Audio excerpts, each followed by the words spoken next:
As usual, reaches the pinnacle as an idea is christened into reality.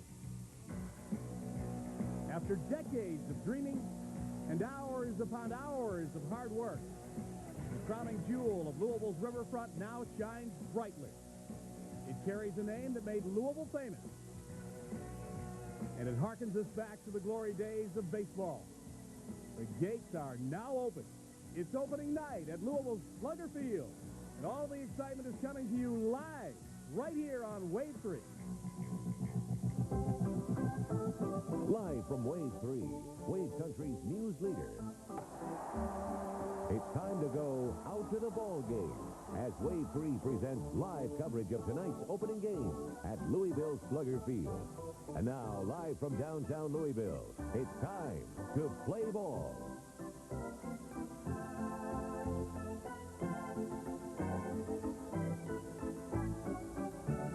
And here you can see it, history in the making tonight in Louisville. Opening night at Louisville Slugger Field, a sellout crowd on hand for this beautiful, cool April evening. 13,000 plus filling the stands here tonight from the berms to the seats right behind the pitcher.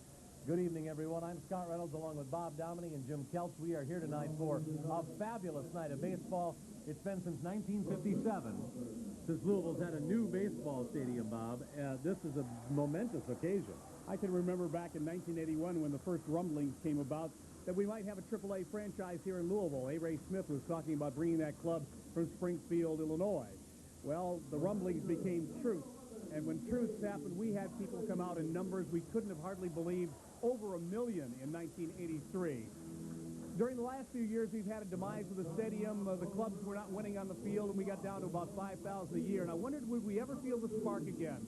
Oh, my Scott, have we felt the spark? This is fabulous here at the new Slugger Field. You can just feel the enthusiasm in the air. It's got the old world of the railroad entrance, 102 years old, and the new technology, 102-year-old entrance. Then you've got Pepsi Vision out there in left field, bringing you all the pixels of a great picture. Exactly. Well, we have with us tonight also Jim Kelch, who's been with the Redbirds and River Bats for a dozen years now. This is a momentous occasion tonight, not only for the opening game here at this new facility, but we've got a name who's going to step into that batter's box for the first batter tonight for the River Bats that adds a little extra color to the evening. Isn't that something, Scott? The first batter in River Bats history at Louisville Slugger Field will end up being Deion Sanders will be here. He's on a rehab assignment from Cincinnati, and he will step into the batter's box as the first Louisville batter. It's really amazing. Set out 2 years, and now he's back this year. Do we have any idea how long he might be an attraction for the River Bats as we take a look at him getting warmed up for tonight's game?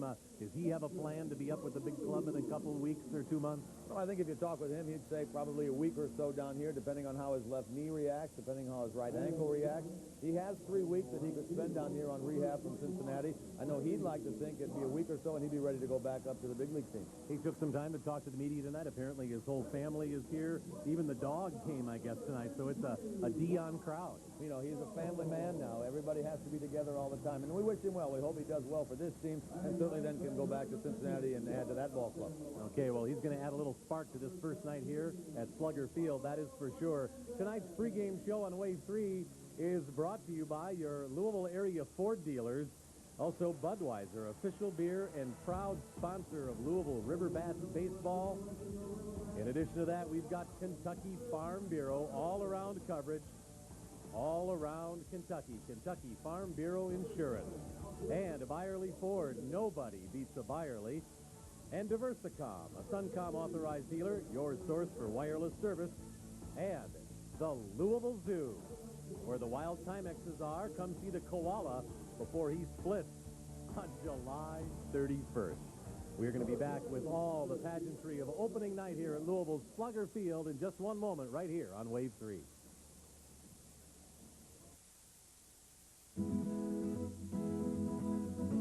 Kids are very particular about cheese. It has to be square.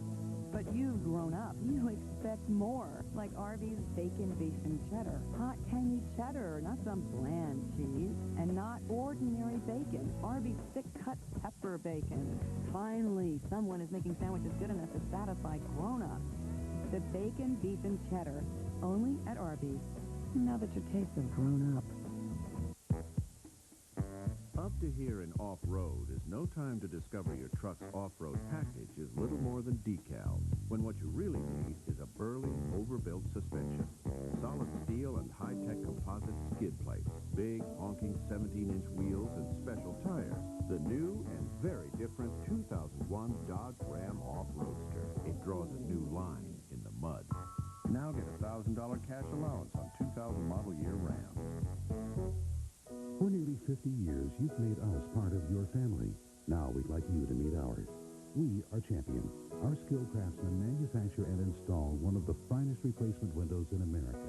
Champion windows are energy efficient and maintenance-free. And since we are the manufacturer, we offer factory direct pricing and a complete factory warranty. Call 454-5111. Champion Windows, Siding, and Patio Rooms, helping to make your house just a little more like home. Kroger and the Louisville River Bats are teaming up to give you $2 off Tuesdays with Kroger Plus.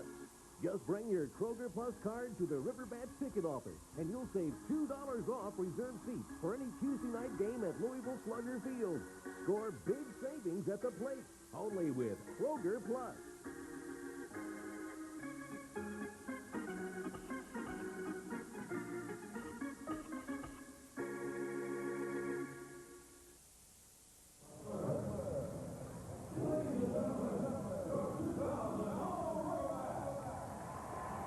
It is a ceremonial first night at Louisville Slugger Field. Earlier, the first pitches thrown out here tonight at this gorgeous complex by Louisville Mayor Dave Armstrong, former Mayor Jerry Abramson, and Kentucky Governor Paul Patton. Armstrong's throw a little erratic tonight. All those folks out there on the berm don't mind. They got their blankets out, they got their coats on, looking like they're ready to play ball. Jim, we hope that's not indicative of the pitches from the River Bats tonight. Case, but it looked like the mayor was trying to brush the right-handed hitter back already. A little brush back. You come into our turf, that's the price you got to pay. You can see that folks not just sitting in the great seats here tonight, but also out on that beautiful berm that they've built up out in the left field area. There's also the carousel out in right field. So much to enjoy here if you don't want to just sit in a typical seat, Bob. All right, let's go now down to the field in our national anthem. Monica Shekels singing tonight, representing city employees.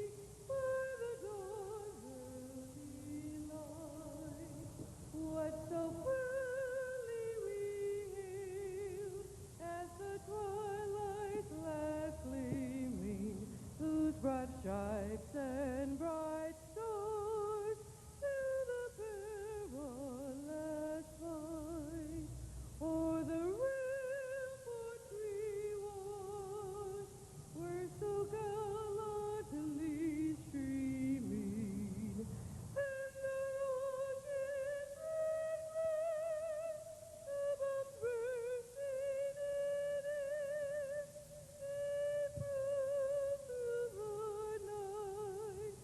that our flag was still there. Oh, say does that star-spangled banner yet wave o'er the land of the free and the home of the brave?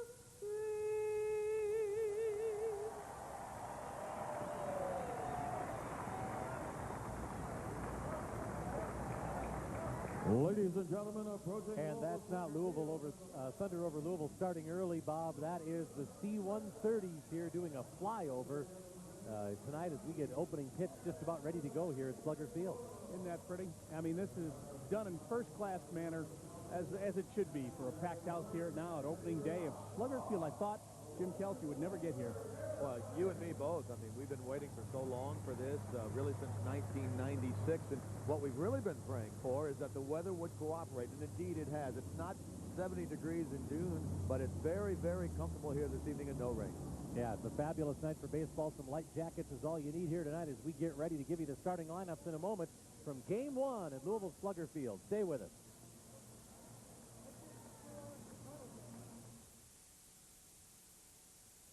We hate to toot our own horn, but Focus is the first car ever to win both. And Car and Driver put it on their 10 best list.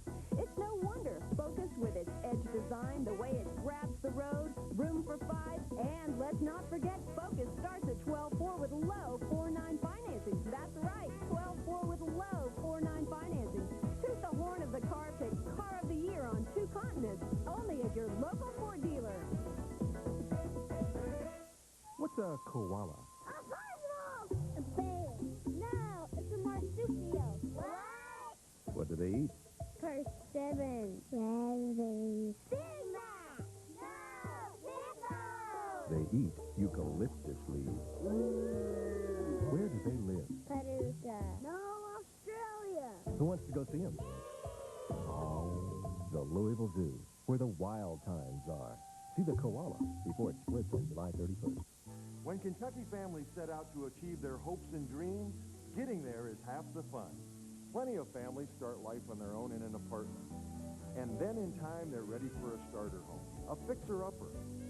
And before long, they're able to move into their dream home. With Kentucky Farm Bureau Insurance, renters or homeowners policies, our policyholders get affordable coverage every step of the way. Kentucky Farm Bureau Insurance, all-around coverage, all around Kentucky. Brought to you by Global Wireless, this is the Nextel 3-in-1 communication system. Although it is a wireless phone with your standard voicemail, caller ID, and no roaming charges, it is also a text and numeric pager. And here's where it gets good. All Nextel phones come equipped with Direct Connect digital two-way radios with unlimited talk time, all built into one unit. Call Global Wireless today for your free demonstration. Global Wireless, your Nextel authorized representative. Break. All right. We're back at Slugger Field as the managers are talking about all the particulars at the ballpark here tonight. There's a lot to know about foul poles and how they'll play bounce-overs and fan interference and a lot of technical talk, baseball, inside baseball stuff going on here, Bob. Yeah, I think there's going to be some interesting bounces against that outfield wall tonight. I think they're going to have to get used to that. I was talking to some of the ball players before the game, and the grass on the infield as well as the outfield a little slow. The turf hasn't been put in that long ago that it's meshed together quite right, and so they can't quite short. But they're going to have to get used to all that sort of thing. Let's get to the starting lineup. Here's Jim Kelly. All right, thank you, fellas. Let's take a look at the starting lineup. First of all, for the Norfolk Tides, the top farm team of the New York Mets, Curtis Pride will lead off and play center field. Joe McEwing at third base, and Ryan McGuire bats third, plays left field. Mark Johnson, who leads the International League right now in home runs, will play right field and bat cleanup. Jorge Toca from Cuba will play first base and bat fifth. Bottom part of the lineup, Vance Wilson will do the catching and hit seventh. Kevin Baez at second base, and he'll bat eighth. And Rafael Bornegal will be the shortstop. And on the mound for the Norfolk club, a left-hander, is Bobby Jones. He's 0-1. That loss came against the River Bats over in Norfolk in the second game of the season. He did strike out 6 bats in that game. For Dave Miley's River Bats, they'll have Deion leading off, playing left field. Kamara Barti will be in center, and Chris Sexton will bat third and play second base. Brooks Kieschnick, big power hitter, the cleanup man at first. Mike Bell, who had 2 home runs yesterday in Richmond, will bat fifth and play third base. And one of the Reds' top prospects, Jason LaRue, will do the catching. He'll hit out of the number 6 spot. Brady Clark will play right field and bat seventh. Juan Castro is the shortstop. He'll hit eighth. And on the mound is the right-hander Osvaldo Fernandez. There you get a good look at Osvaldo in the new home uniforms, fellas, sleeveless with pinstripes. Kind of reminds you of another team that wears pinstripes and sleeveless tops. There's the numbers on Fernandez. 1-0 record, 5.40 ERA. These two pitchers, Jones and Fernandez, went at each other last Friday, in the second game of the season in Norfolk, with the Bats coming out on top 8-3. Jim, let's talk about the other side of this coin a little bit. We're all excited about Deion Sanders being here. Everybody interested in moving up to the Reds and doing them some good sooner or later. But what about the other side of the coin is that a young prospect and a pretty darn good hitter and left fielder in Mike Frank has to take a seat. How is that being received? Well, I asked Dave Miley, the manager of the River Bats, about that yesterday, as a matter of fact. We talked about what Mike Frank will do and what Brady Clark will do, and he said that it won't be just Frank who sits down until Sanders leaves. Frank can play right field. Clark will sit some, depending on who's pitching, a right-hander or a left-hander. He'll do it that way some, but he said everybody will get their playing time, but Sanders certainly will lead off and play left field as long as he's here. Yes, that answers that one. I would think so, yes. Well, go to wave3.com and guess the final score of tonight's game, and you could win a fabulous baseball gift pack from Wave 3. It is sponsored by Anchor Business Brokers here in Louisville. Buying or selling a business, call Anchor Business Brokers. And tonight's pregame show on Wave 3 is brought to you by your Louisville area Ford dealers. Also, Budweiser, official beer and proud sponsor of Louisville River Bats baseball. Kentucky Farm Bureau, all around. Kroger, you can always count on us. Go Krogering. GE, we bring good things to life. Champion Windows, the nation's third largest home improvement company, and by your friendly neighborhood Dodge dealers. Need a friendly Dodge dealer near you. We'll be back with that historic opening pitch in just a moment.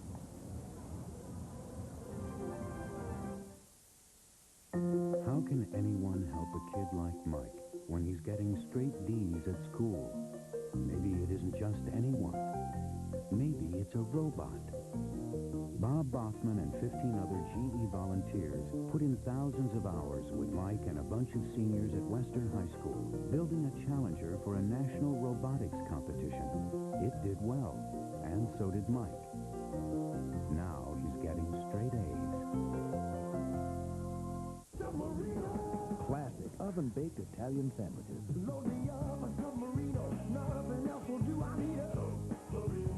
How about BBQ? Fazoli's new oven-baked Italian barbecue chicken submarino. Hot, juicy chicken, fresh tomatoes, cheese, onions, and a barbecue sauce that kicks. Put some kick in your chicken with Fazoli's new oven-baked Italian barbecue chicken submarino. Just say BBQ. Real Italian, real fast.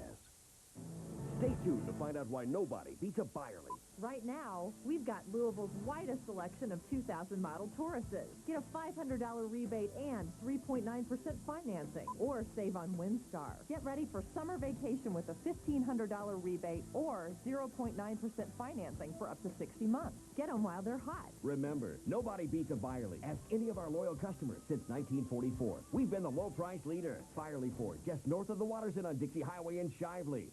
No one's here to answer your call or ring you for help. Know who to call for help around here? Well, you can try Ed's Towing. There's also EJ's Repair Shop and A1 Collision. Call Big Wayne's Towing. It's right off of Route 10 near Sands Road. And there's a hotel across the street in case you need to stay over. Wow. How long have you lived around here? I've been here before in my life. At GTE Wireless, we don't just put the internet onto your phone, we put it into your life. Introducing GTE Wireless Mobile Internet Services, network provided by Lucent Technologies. Curtis Pride has stepped in to lead it off for the Norfolk Tides against the right-hander Osvaldo Fernandez. We are underway from Louisville Slugger Field, and a ground ball to second, and Sexton makes the play, and that's the first out of the first game at Louisville Slugger Field. The one question I had for a lot of the players around the batter's box tonight, Jimmy, was whether it was a hitter's ballpark or a pitcher's ballpark, and it seemed to vary depending on who you talk to, and maybe the wind has a lot to do with it, whether it's blowing out or blowing in. Get players talking about hitters or pitchers park based on batting practice, but the real test comes here against the guys throwing 85, 90, 95 miles an hour. So we'll see what kind of a park it is, or if we can tell tonight. This is Joe McEwing batting second in the Tides lineup. He takes a strike from Osvaldo Fernandez. Here's an interesting fact about this fellow. 2 years ago, September 1998, Mark McGwire set the all-time home run record with 70 home runs in a season, and it was Joe McEwing who was at third base when McGwire hit the home run, and he was the first Cardinal player to congratulate McEwing when he came across the plate. He's got something to remember for the rest of his career. You know, he said that, and he said, I have something to tell my children. They and I have something to tell our grandchildren about. He was traded over in the middle of spring training this year from the Cardinals to the Mets for Jesse Orozco, a left-handed pitcher. The Cardinals needed some relief help, so McEwing now a member of the Mets organization. He's hitting .360 at the start of this game, and he's at 1 ball and 2 strikes. Well, everyone, fellas, has kind of settled down and ready for a little baseball, aren't they? Yeah, I think they're waiting for something to happen, and they're just ready to explode. It seems like everyone's kind of quiet right now, just waiting for that first big moment here instead of that ground ball. Joe McEwing did hit a home run in the third game of the series over Norfolk last week against these teams to defeat the River Bats. These teams, by the way, have already played 4 times this year. Sometimes people get confused when they say this is the opening game. Well, actually, the River Bats started the season with a 6-game road trip and came out pretty well. They won 4 of their first 6, and they've won 2 in a row coming into this game and are in second place in the Western Division of the International League. That one out of play by Joe McEwing. Ryan McGuire waits on deck. Isn't that interesting? McEwing used to bat with McGuire in St. Louis. Now he's with McGuire here.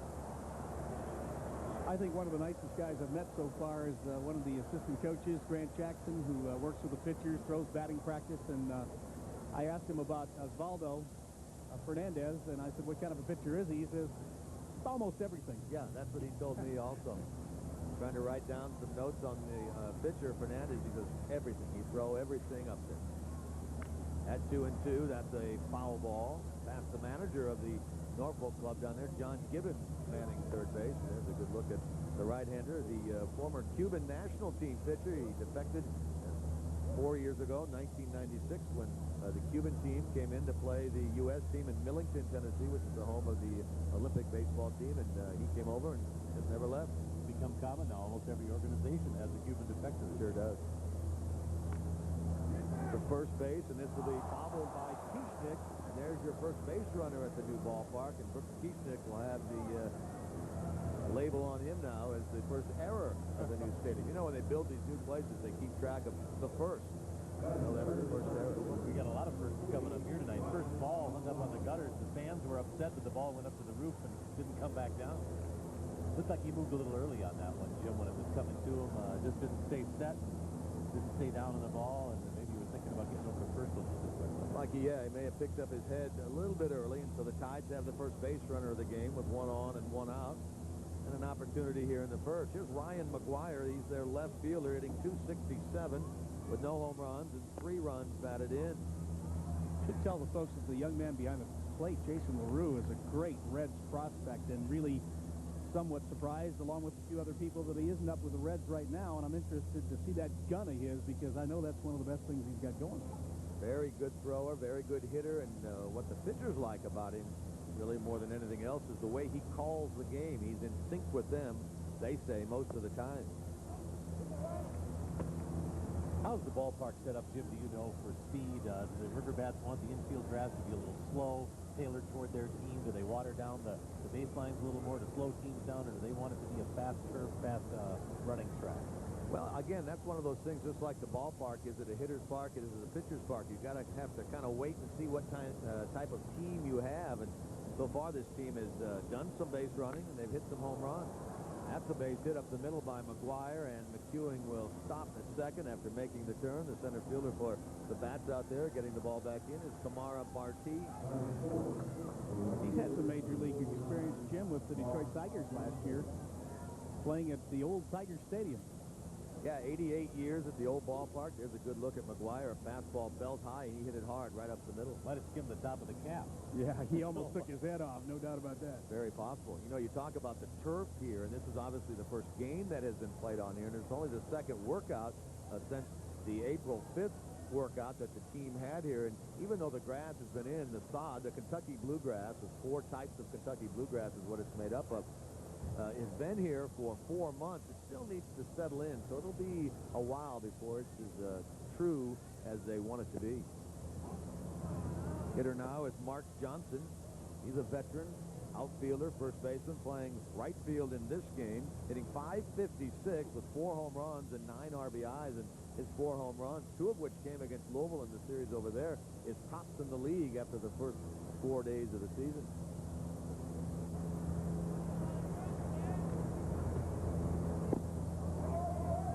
Check swing, and the appeal is not asked for by the catcher of the Bats, Jason LaRue. We got a good look right there at the home plate umpire, John Bennett. Nice little story in the paper today about John. He's a local fellow, South Oldham High School, played baseball at Bellarmine in '92 and '93, and he was promoted this year from AA up to his first year in AAA umpiring. Here's a guy getting to umpire the first game at Louisville Slugger Field, basically in his hometown.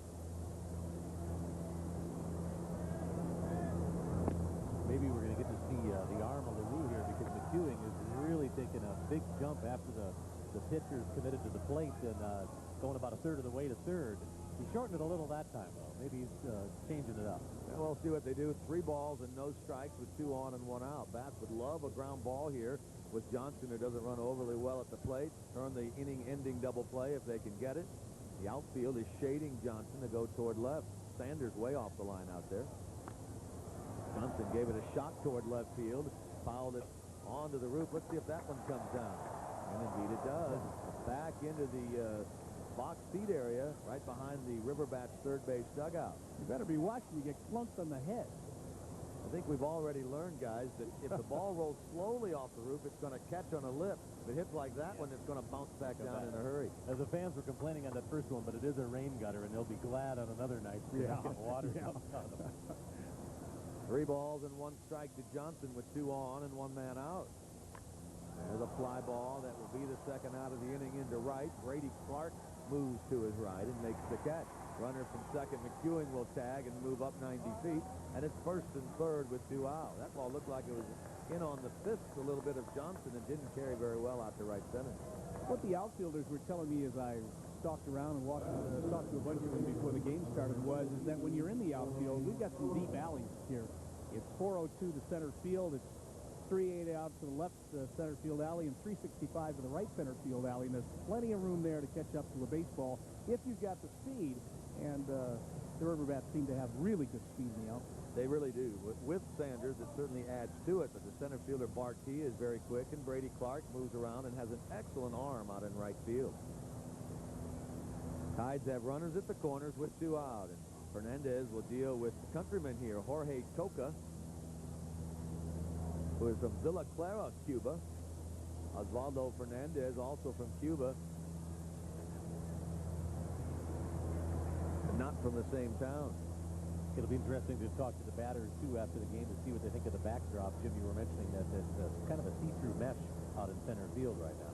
Not as dark, I think, as they would like it, that's for sure. Well, what they're worried about when I talked to them is the bridge. What is that, the 2nd Street Bridge that's back there, or the Kennedy Bridge that's back there? When it gets dark, the headlights are going to come through that and be a distraction. Well, we'll see, won't we? We'll see tonight when it gets dark just how much of a problem that is, if it is a problem at all. But you say they got a solid one coming. It's on order.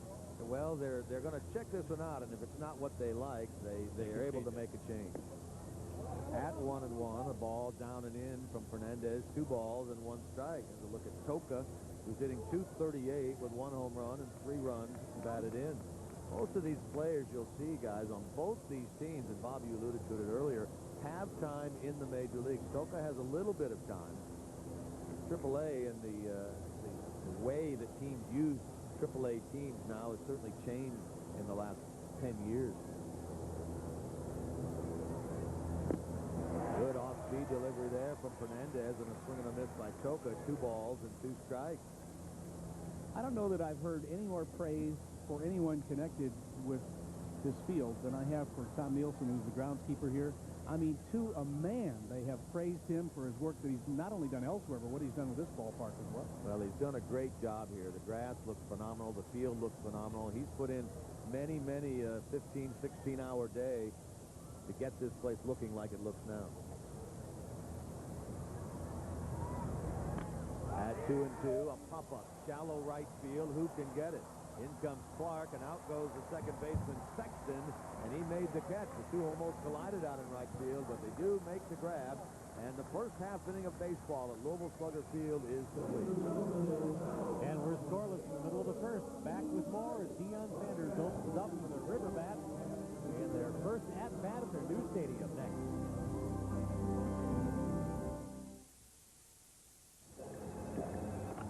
Hello. That sure is a big glass of milk. Oh, it's not just milk. Barb. Steamed milk. You guys got to be prepared. It's a big world. You never know what might happen. Hey, that's my girl. Cold Dean Milk. You ready for anything? For nearly 50 years, you've made us part of your family. Now we'd like you to meet ours. We are Champion. Our skilled craftsmen manufacture and install some of the finest patio rooms in America. Champion patio rooms add beauty and value to your home. And since we are the manufacturer, we offer factory direct pricing and a complete factory warranty. Call 454-5111. Champion Windows, Siding, and Patio Rooms, helping to make your house just a little more like home. Okay, Louie, take it away. Take me out to the ball game. Take me out to the crowd. Yeah. I don't care if I never get back, though. Let's root for the home team. If they don't win, it's a shame, 'cause it's at the old ball game. I like Oh, that. that fella can sing, huh?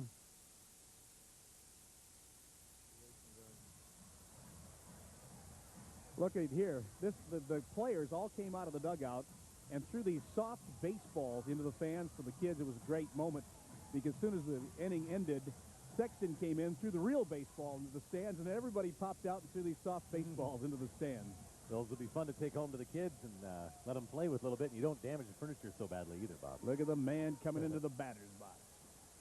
Deion Sanders will lead it off, the left fielder. He's been out of baseball since '97. He actually had a pretty good year for the Reds that year, and he's played in parts of 8 different seasons in the big leagues, and he's decided to try to come back to baseball this year. Is he at the end of his football career? Well, only he knows for sure, and he's not talking about that. I had heard that he's trying to work a deal with the Washington Redskins. He's trying to get over there. He wants to be with Jeff George, I guess. Yeah, why not? They got 3 first-round picks, too. Let's talk about this medical rehab because Deion had some arthroscopic knee surgery in January on his left knee, I believe it is. His left knee, right. Been trying to work that back into shape. Then he gets down in Florida and sprains his right ankle, so both sides were hurting, and that's why he isn't in the Reds lineup today. They had thought initially that he could be ready, but it just hasn't worked out, medically speaking, for Deion. So he's down here to try to get himself ready, and will he be here a week? Will he be here 2 weeks? It's hard to say. And certainly, if he does well and says he feels well, Jim Bowden will make a spot for him in Cincinnati. He wasn't hitting the ball well tonight in the cage just before the game, it didn't seem, but he doesn't have to hit it well to get on base either. That's exactly what happened here. He walked on 4 pitches. The left-hander, Bobby Jones, walked him on 4 straight. So we'll keep our eye now on Sanders, who's a very good base runner. Usually down at first base, leading off the River Bats first inning, and Kamara Bartee will be the batter. Now, you were at the ball games in Norfolk and Richmond. What kind of a, well, especially Norfolk, obviously, what kind of a catcher is Vance? Has he got a shot at throwing Deion out here? Hard to say. If Sanders gets a good jump, nobody's going to get a very good opportunity to throw him out. They actually had made a change in their lineup, and they have Sammy Rodriguez, a backup catcher, behind the plate now. Vance Wilson is scratched from the lineup at this point in time, unknown reason. But the last time Sanders played with Cincinnati in '97, he stole 56 bases. He's taking a very cautious lead over at first base. And Jones fooled him a little bit there with his leg kick when he took a step back toward first on the delivery to the plate. A little tougher to steal when you got a left-hander. Guy Bobby Jones, the pitcher on the mound. You see him 21 on the bottom left of your picture. One of 2 Bobby Jones in Major League Baseball, and both in the Mets organization. That one misses off the plate. It's 2 balls, 1 strike to Bartee.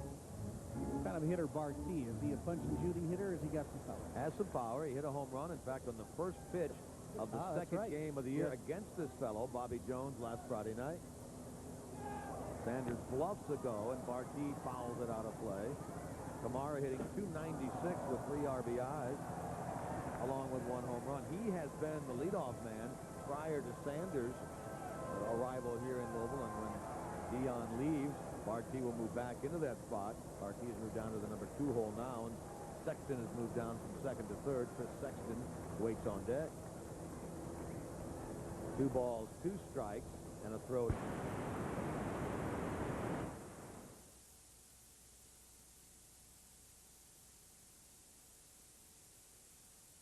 Let's face it, if you got what you pay for at most furniture stores, everything would be this big.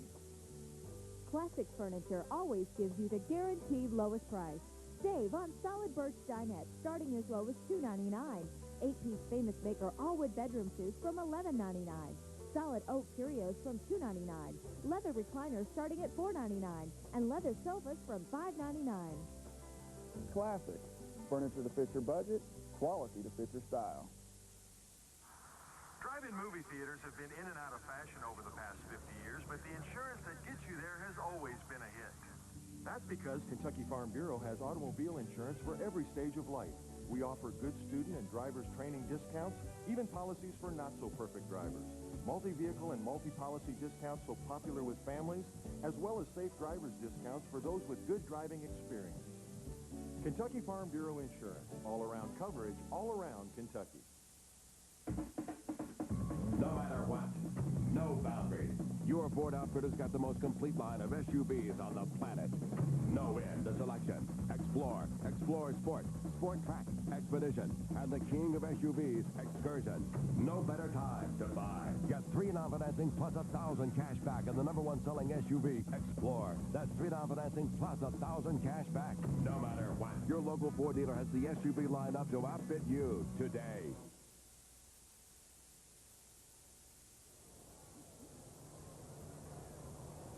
Tonight's aerial pictures from Air 3 brought to you by Creative Gardens, serving Kentucky and its finest restaurants with quality produce and gourmet foods. And we apologize for a little signal trouble, but we're back, and here's the play you missed.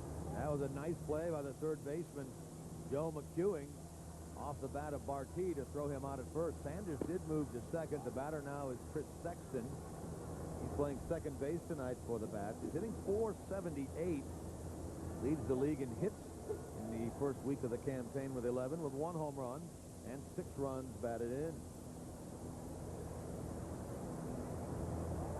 Long look by Jones at Sanders, and now a throw, and just back in time is Sanders. And that's Kevin Baez who took the throw, the second baseman. He's daring them, isn't he? Well, you know, when you've been gone for 3 years, there's a lot of parts of the game, not just hitting, but things like base stealing and the timing that goes into judging where the pitcher is coming in, getting out of the corner of your eye and seeing that second baseman come in. Sanders with a decent lead. Way high and outside to Sexton, 2 balls and no strikes. What a guy like Sanders can do on the bases to a pitcher like Jones, even though he's a veteran, he spent most all of last year in the major leagues with Colorado, is distract him from the job at hand, and that is to try to work to the batter. Sanders is doing a great job of that, distracting the attention of Jones from the hitter Sexton to second base. Sexton, by the way, a graduate of St. X High School, not in Louisville, but up in Cincinnati. Drafted in the 10th round. That was 7 years ago. That one low and outside, and it's 3-0. How many times do you read about Cincinnati natives coming back and wanting to play for the Reds? It's almost more so in Cincinnati, it seems, than anywhere else. One of the smaller towns in the majors has more of that little small-town atmosphere, I think. Great chance for the Bats here at 3-0, and there's a strike called by John Bennett, the home plate umpire. Roger Walling is the umpire at first, and Jeff Badowski, the third base umpire. Chris Sexton also was with the Rockies last year, so these are 2 teammates facing one another from a year ago. Bobby Jones, the pitcher, Chris Sexton, the River Bats hitter. Sanders bluffed to go. And a swing and a miss by Sexton. 3 balls, 2 strikes. A little unusual that a second baseman, but generally not a great stick, be in the 3rd spot in the lineup. What kind of a hitter is he? Sexton not a bad hitter, and the number 3 spot in the order, believe it or not, is a question mark for Dave Miley's team. He was really agonizing over it before the first game as to who to put in this spot. He had Brady Clark in the number 3 spot throughout the first 6 games of the season, but he's moved Clark down, I noticed, to 7th in this game. Sexton up to the number 3 spot, and it may be because he wants a better contact hitter with the potential of Sanders being on base and getting the ball in play and moving Sanders around. Yeah, he hit .339 last year, but no dingers. Here we go. The base hit up the middle, and that's the first base hit by a River Bat at Slugger Field. Here comes the throw to the plate. It's cut off, and there's your first run ever at Louisville Slugger Field, scored by who else? The first batter also, Deion Sanders. And Sexton making Coach, or I should say manager Dave Miley, looking pretty good here. A smart lineup, because that's all he did, is he stuck a bat out on it, placed it out into the hole in center field, and that allowed Sanders to easily come home. They didn't make the play on him. At 3-2, that fastball was waist high, perfect for Sexton to hit as he did, and take a look at Sanders. That's not even half speed, I don't think, is it? No, and he rounded third a little wide, but it doesn't matter when you got wheels like that. Bats take the early lead here in the first inning. Louisville has started, as we mentioned, 4-2 on the year. Norfolk is 3-3 coming into this game. Here's Brooks Kieschnick. Take a look at that cut. Yeah, you know what he's looking for. Kieschnick Played in Edmonton last year in the Pacific Coast League. He's been a power guy since coming up through the Cubs organization. He was the #1 pick back in the early 90s out of the University of Texas, where he was a terrific pitcher for Texas and a terrific hitter. And when he was drafted by the Cubs said, "We will draft you, but we want you to be a hitter." He said, "Okay." And his career hasn't worked out probably quite as well as he would like, but he said he signed with the Reds organization in the offseason because they may need some power from the left side. He certainly can supply that. Has a kind of a wide-open stance, makes him a little subject to this left-hander hooking one in on him and taking it away, as he did on that pitch. He was nowhere near that baseball. He faced Jones a couple of times over in Norfolk last week. Not the best of results. Reaches out here and punches it into left. It's going to be handled by McGuire. That's Ryan McGuire out in left field for the second out of the inning. There's so much going on with this baseball game tonight. Let's go to our Jackie Hayes. Hello, guys. I'm right outside the ticket office, and the game has started, and obviously some folks still coming in to get their tickets. But if you want to be a season ticket holder, let's find out from Jeff Edwards how easy it is to do that. How are ticket sales going, Jeff? Oh, they're booming. They're really going good. We've sold around 6,500 season tickets, and our phone's been ringing off the hook all day long today and yesterday as we got ready for the season. How does that compare to last year?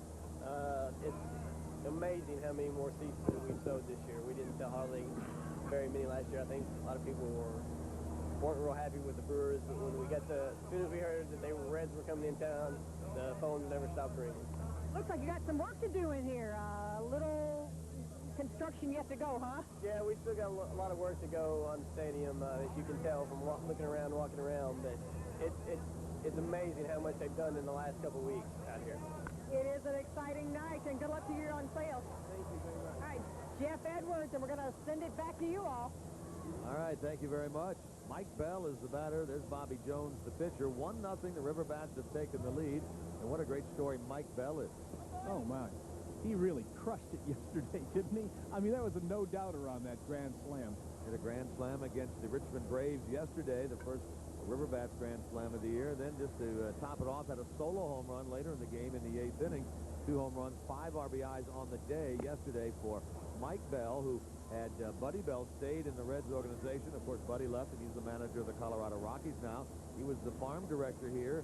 Mike would have been under the eye of his father, and as it turned out, Mike, of course, is the younger brother of David Bell, who was a former Redbird player back in the 1995 season.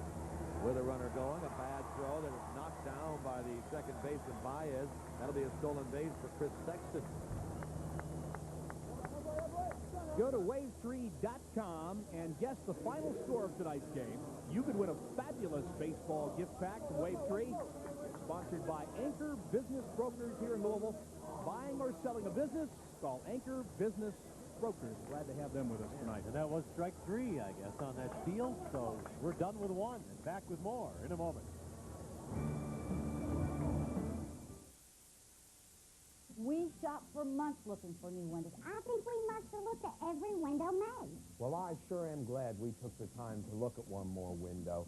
Airtight was much better. It was built stronger, better insulated, and it still cost less. Boy, did it ever cost less. Buying factory direct saved us a lot of money. Airtight showed us that having a bath can cost less. if you want a great price too, call Airtight Windows at 266-6600. For anyone who's ever said, gotta go, this long distance is costing me a fortune, or anyone who's ever looked at the long distance and roaming charges on their wireless bill and said, ah! Suncom introduces Suncom America. No long distance or roaming charges. Right across the country, Suncom America, from the newest member of the AT&T wireless network. Suncom.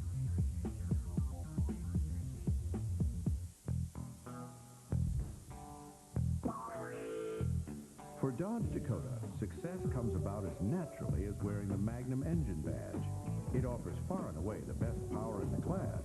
It also offers the very best in room, payload, and of course, towing. And look what else it's pulled off. J.D. Power & Associates has once again ranked Dodge Dakota most appealing compact pickup. Now get a $750 cash allowance on select Dakotas.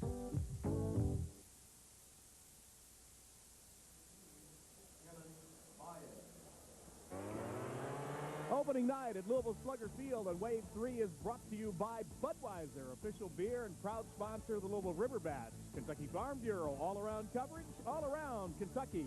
Arby's, love food, think Arby's. Kroger, you can always count on us. Go Krogering. And by Nissan, the ribbon. Back to Jim Kelch now for the start of the top of the second. Thanks, Scott. Sammy Rodriguez, the catcher, leading off for Norfolk. He's 1 for 8 this year, hitting .125. He was not in the initial starting lineup. Vance Wilson, their everyday catcher, was there, but he was scratched, and Rodriguez put in. That ball hit hard and foul down the left field line. Well, that looks like a shot on most of Wrigley Field down there like that, doesn't it? It is beautiful. I think until people come here and actually see it in person, the pictures on TV can't even do it justice, and it looks good there. Well, the good thing is that there are 7 dates here on this opening homestand that fans will have a chance to come out. This game tonight is the first of a 3-game series against the Norfolk club. Tomorrow night and on Friday night they'll be here for 7:15 games. And, of course, the big Thunder over Louisville Day on Saturday, the 1:15 game. And that'll be the Richmond Braves here, Atlanta's top farm club, and they'll be here for 4 days. So 7 opportunities to come out and check this place out for the first time. That foul ball that Baez had a few moments ago is very close to being about as cheap a home run as you can get in this ballpark. Right out in the corner, it's 325 down the line, and that's popcorn shot range, but gee whiz, it goes out in a hurry. Hitters love the way the foul lines go down here. No foul area down the lines at all, and so if you don't hit it fair, it's going to be in the stands and you're going to have another opportunity. But near the bases, there is foul territory, and that's where Kieschnick goes over, makes the catch of that ball off the bat of Sammy Rodriguez. I can see where some of the outfielders and balls hit right down the line are going to make one of those sliding catches to keep from barreling into that wall. The walls are padded down there, and that's one of the also one of the many unique features of this park that are different than the dimensions and features at Cardinal Stadium. Those were plywood walls, and when you went banging into one of those, it hurt. You could hear it all over the ballpark. Oh, almost one right back into our press box here, and we did open the window. You didn't look ready. I'm ready. One hand, nonchalant. Bob has his glove on. He's ready. That's to keep warm tonight. Actually, there's a bit of a nip in the air. We've got a lot of sweaters and caps and jackets out here, but not uncomfortable. No, not too bad at all. Batter is Kevin Baez. He's the second baseman of the Tides. He has 1 strike on him. 1-0 to score. We're in the top of the second inning. The River Bats and the Tides from Louisville Slugger Field. Nobody has set Cardinal Stadium inadvertently yet. I haven't said Redbirds yet. I thought I'd say that at least 5 or 6 times. You'll get that in, don't worry. Oh, yeah. It'll probably happen like 3 months later during a sportscast. You're thinking about it tonight, so you're not going to do it. Ground ball to third. That is a fair ball. Nicely fielded by Bell. Short hop throw, and Kieschnick can't dig it out of the dirt. And Baez is on with an infield single here in the first. Yeah, I think you got to get that a hit. That's just over the bag and a long throw. Good tough play. And again, you know, first day out on this field, they're probably not sure how that ball's going to hop over there at first base. Does it sit down low? Is it a little soft, or is it going to come up hard on you? Well, I think the turf, like you mentioned, Scott, is a little bit soft, and the grass is a little bit high.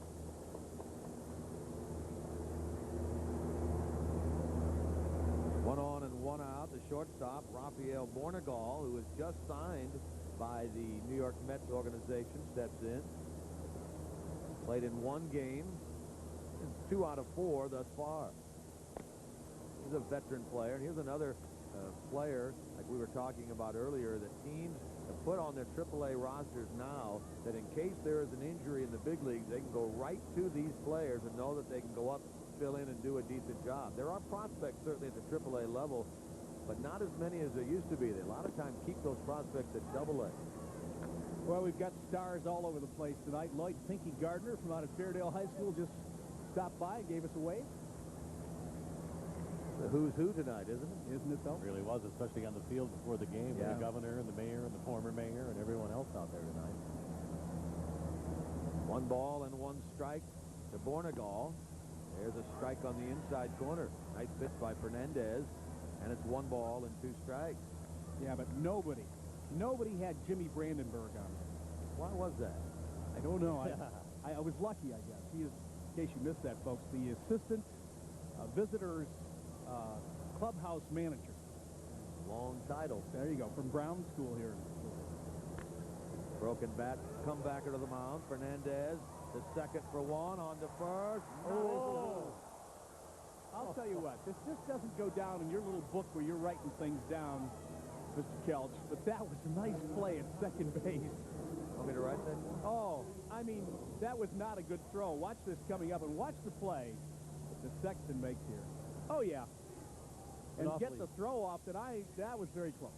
Awfully tough play for a right-hander because he had to wheel to get his good throwing position, and it'd be much easier for a lefty to make that throw to second. Sexton caught that ball and took it right out of the running path of the Tides player bearing down on him. So, yeah, he made a heck of a play, and it is the second out of the inning. We get the pitcher now, Bobby Jones, who bats right, although he delivers left-handed. Pretty good cut there and fouled it back. He's 0 for 1 this year as a hitter. Minor league baseball, a little bit different than the National League or the American League. We get the best of both. We use the designated hitter rule sometimes, and we have pitchers bat sometimes. The difference is if two National League affiliates play one another, like this game, the Reds and the Mets, then the pitchers bat. But if an American League affiliate is involved in the game, then both teams use the designated hitter. And a lot of people might not know that these guys were usually great hitters in high school. They just focused so much on pitching in their minor league career that they're not getting that practice in the cage that they used to. At 1 ball and 1 strike with 2 out. There's a strike call at the knees, and it's 1-2. You see those outfielders moving in a little bit with the pitcher up there. In case he decides to try to flare one out there, they can move in and make the catch. Hit hard toward the left side. Fielded by Castro. Bats get the force out at second base on Bornegal, and that ends the top of the second. Thank you, Jimmy Kelch. We got a lot of baseball coming up. Stick around on Wave 3 for live coverage of opening night at Slugger Field.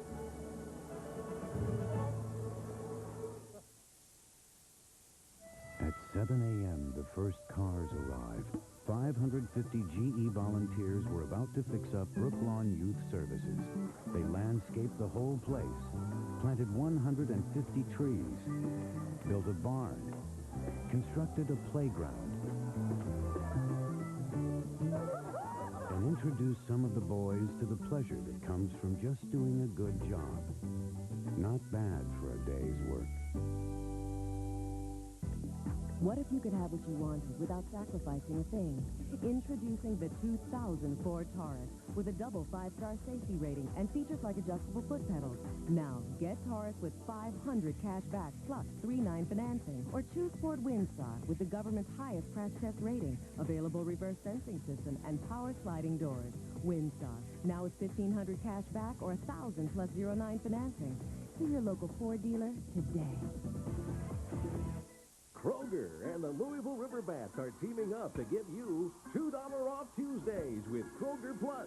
Just bring your Kroger Plus card to the River Bats ticket office, and you'll save $2 off reserved seats for any Tuesday night game at Louisville Slugger Field. Score big savings at the plate, only with Kroger Plus.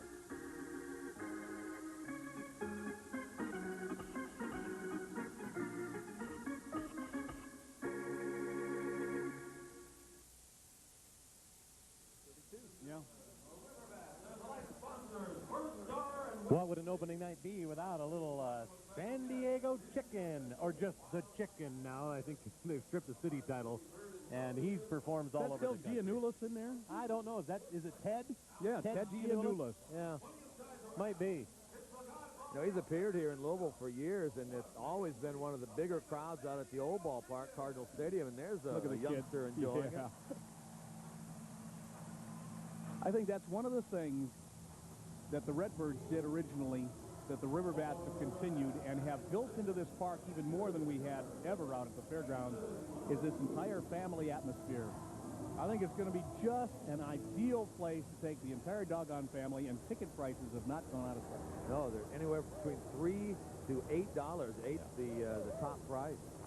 Here's Jason LaRue leading it off for the Bats in the bottom of the second of a 1-0 game. The home team in front. That's a good off-speed pitch there by Jones. And a swing and a miss. We talked a little bit, guys, about LaRue, but here's a fellow that the Reds really like and anticipate probably being up in the big leagues in the not-too-distant future. He got under that one and hits it into center field. Going to be handled out there by Curtis Pride, who makes the catch, and the leadoff man retires. The elite seats tonight. That's where we find our Chris Ferrante right now. It's the good life. Hello, everybody. It's Chris Ferrante reporting from one of the many luxury boxes here at the field. Check it out. We've got fine food. We've got fine accommodations. If you want to watch the game on the big screen, feel free to do so. Or if you want to see the real thing, just open the door and boom, you've got a bird's eye view of all the action. It doesn't get any better than this. Guys, I think I'm going to move in. I'll put it back to you. I don't know if they'll allow him to be a tenant, though. He may not be able to afford being a tenant. You know, he's right, though. Those things aren't nice enough to live in. They are, and some of them are bigger than others. We were walking by, and they kept getting bigger and bigger as we got toward home plate. And for a while there, Bob, I thought, was going to stop in there and not join us in the suite tonight. Great food in those suites tonight. Everybody enjoying themselves. They sit inside and watch the game if they like. They can sit outside in their seats right in front of the suite and watch the game. Or they can go in and out. Doesn't matter. Brady Clark, the batter, and on a 1-1 pitch, a base hit into left field. The Bats have their second hit of the game. And one thing those suites do, too, Jim and Bob, that we should mention is they generate a lot of revenue. Of course, everybody wants them in every arena, no matter the sport now. And it also helps keep those other ticket prices down. Keep them at $3 and $8. You know, really, that is the thing that everybody is doing. That's what the Bengals are doing in Cincinnati for the football. That's what the Reds want to do. That's what is happening at every new arena that goes up. How long can the Cubs go without some Interesting question. It's a dilemma. Well, with the Tribune behind them, maybe longer than you suspect. That's true. Tapper foul toward third by Castro. There's a good look at the grass cut that we were talking about Tom Nielsen earlier, the groundskeeper, and how perfect he's made the angle at this ballpark, which, Scott, both of you know, one of the great things about baseball is the angles of the field and the way the grass lays out, and we're so fortunate to have real grass here, a natural surface field versus the artificial turf. He grew up in Racine, Wisconsin, went to those Brewers games at County Stadium, and always fell in love with the game in many different ways. And later in life, just taking care of the turf. Not like my grass at all. No. It has clumps here and there from where I missed the lawnmower and that sort of thing. I was wondering where the dandelion is. You can have mine. 2 strikes to the Riverbat hitter Juan Castro, former Dodger player, signed by the Reds late in spring. Sent here to the AAA club. He's in the hole, 2 strikes. That one misses, 1-2. Crowd milling about out in front of us, right in front of our location, the club level seats. You go from high to low, it's the suites, the club level, then the reserved seat area. Every seat in this park, other than the bleachers out in right center, are reserved seats. I'll tell you what, I don't want to give it away and miss my opportunity to take up space, but I like the berm. Get me out there on a blanket, have a little beverage. You can't be held accountable out there. I think that's why you like it. You know, it's a great thing about this ballpark. It's one of the aspects that makes it better, if you will. Then there's a good look at the berm area, people sitting on the blanket. So many things to do in the outfield here. 4 different ways that you can watch the game from the outfield here. I thought when I came in that it was too steep. I thought, well, that's pretty steep. But it gives them a perfect angle on the blanket to kind of sit there and not have to be uncomfortable and see the... I like it out there. Just to the right of the grass berm area is the overlook deck, an idea kind of stolen from Atlanta with the big deck that they have out in right center field. Now, is that standing room only? I see a couple of umbrella tables and chairs. Yeah, basically stand up. There's the tiered picnic area with picnic tables there. There's 4 tiers there, and you go up to the bleacher section where you see a lot of the folks sitting up there. Those are the only unreserved seats, not reserved at the ballpark here at Slugger Field. Runner going and a pop-up into center field. That's going to be handled by Curtis Pride, and that's the second out of the inning. Boy, Jackie's taking care of all kinds of things tonight. Now, she just got her season tickets. Where are you at now, Jackie? Concourse area, folks moving around, getting having a good time. Maybe the man having the best time is Gary Ulmer, who's sort of running the show tonight. How do you feel? Well, it's exciting. Obviously, a couple years of a lot of hard work, by a lot of fine people, and we've finally arrived. I guess I'm most pleased to see people come through the turnstiles and seem to be really happy with the facility that they've got to enjoy. Are you numb right now? I'm a little numb. I think it'll all set in tomorrow. You know, a little nervous, a little exciting, but it's a day we've been looking forward to for a long time. Well, good luck and congratulations. Well, thank you, Jackie. Thanks to Wave 3. All righty, and back to you guys. Thanks very much, Jackie. Milling about tonight, meeting a lot of people here at the ballpark. Kind of a hitter is Osvaldo Fernandez. Don't really know much about him as a hitter. I know this year he's 0 for 2 with a walk. That was in the game over in Norfolk. He's up here with a 1-ball, 2-strike count on him with a runner on and 2 out. Bats did score in the bottom of the first and do lead this game 1-0. You know, a lot of people ask him, well, so they're pitchers, why don't they still take a lot of batting practice? But I think what, you know, a lot of pitchers, if you throw a 7, 8, 9 innings, 100 and some pitches, your arm's tender the next day, you're kind of taking a day off, and maybe you want to get your arm back. You don't focus on the batting cage. It's just something you can't Not really what do. you get paid the big bucks. Yeah, you're exactly right. Their focus is on pitching, and if they work on anything on hitting, it's the bunting aspect of the game. The sacrifice bunt is the thing that you ask your pitcher to do at the plate more than anything else. Well, let me out here, he doesn't get much of a chance to do that out there. No. Let me put the onus on you, Mr. Kelch. Are you from the old school, or do you like the designated hitter? I like them both. I prefer this, but I don't mind the designated hitter. But this adds a little bit more... That's why I don't like the pitcher batting. Yeah, pitcher gets called out of strike, but this is the way baseball started. Pitcher needs to bat. All right, here we go. 2 innings down, and the River Bats up front 1-0 right now over the Tides in the first game ever at Louisville Slugger Field. From eastern to western Kentucky, from the banks of the Ohio to the Kentucky-Tennessee border, in the city or in the country, Kentucky Farm Bureau Insurance is there to serve you. For property, vehicle, life, health, or even business insurance, Farm Bureau has the right policy at the right price. Enjoy the peace of mind thousands of Kentuckians have for over 50 years with the largest property and casualty company based in Kentucky. Kentucky Farm Bureau Insurance, all-around coverage, all around Kentucky. Stay tuned to find out why nobody beats a Byerly. Right now, we've got Louisville's widest selection of 2000 model Tauruses. Get a $500 rebate and 3.9% financing, or save on Windstar. Get ready for summer vacation with a $1,500 rebate or 0.9% financing for up to 60 months. Get them while they're hot. Remember, nobody beats a Byerly. Ask any of our loyal customers since 1944. We've been the low price leader. Byerly Ford, just north of the Waterson on Dixie Highway in Shively. Kids are very particular about cheese. It has to be square. But you've grown up. You expect more, like Arby's bacon, beef, and cheddar. Hot, tangy cheddar, not some bland cheese. And not ordinary bacon. Arby's thick-cut pepper bacon. Finally, someone is making sandwiches good enough to satisfy grown-ups. The bacon, beef, and cheddar, only at Arby's. Now that your tastes have grown up.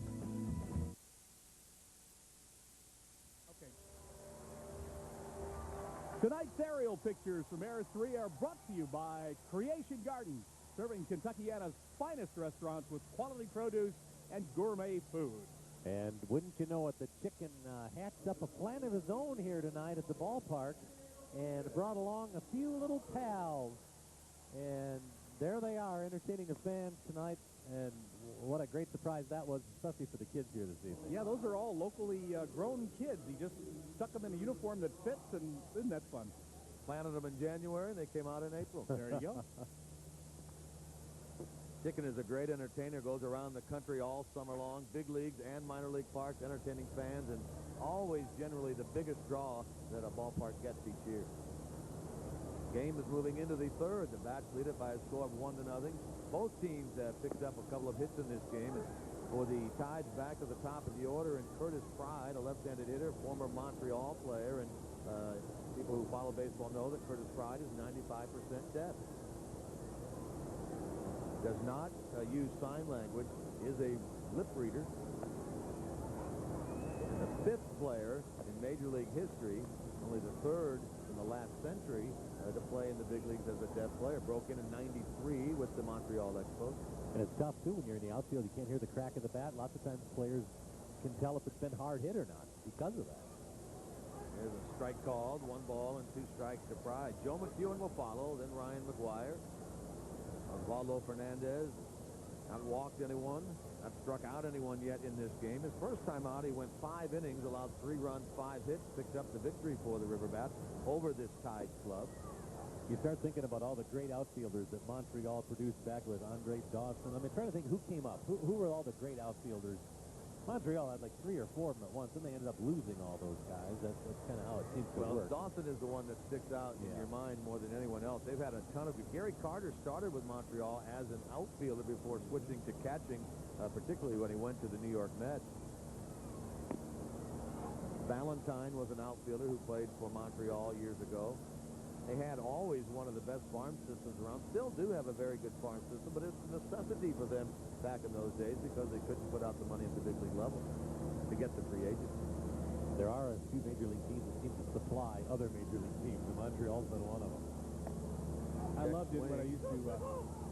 They appeal at third, do not get the call, and it's ball 4, and Pride walks to start the third.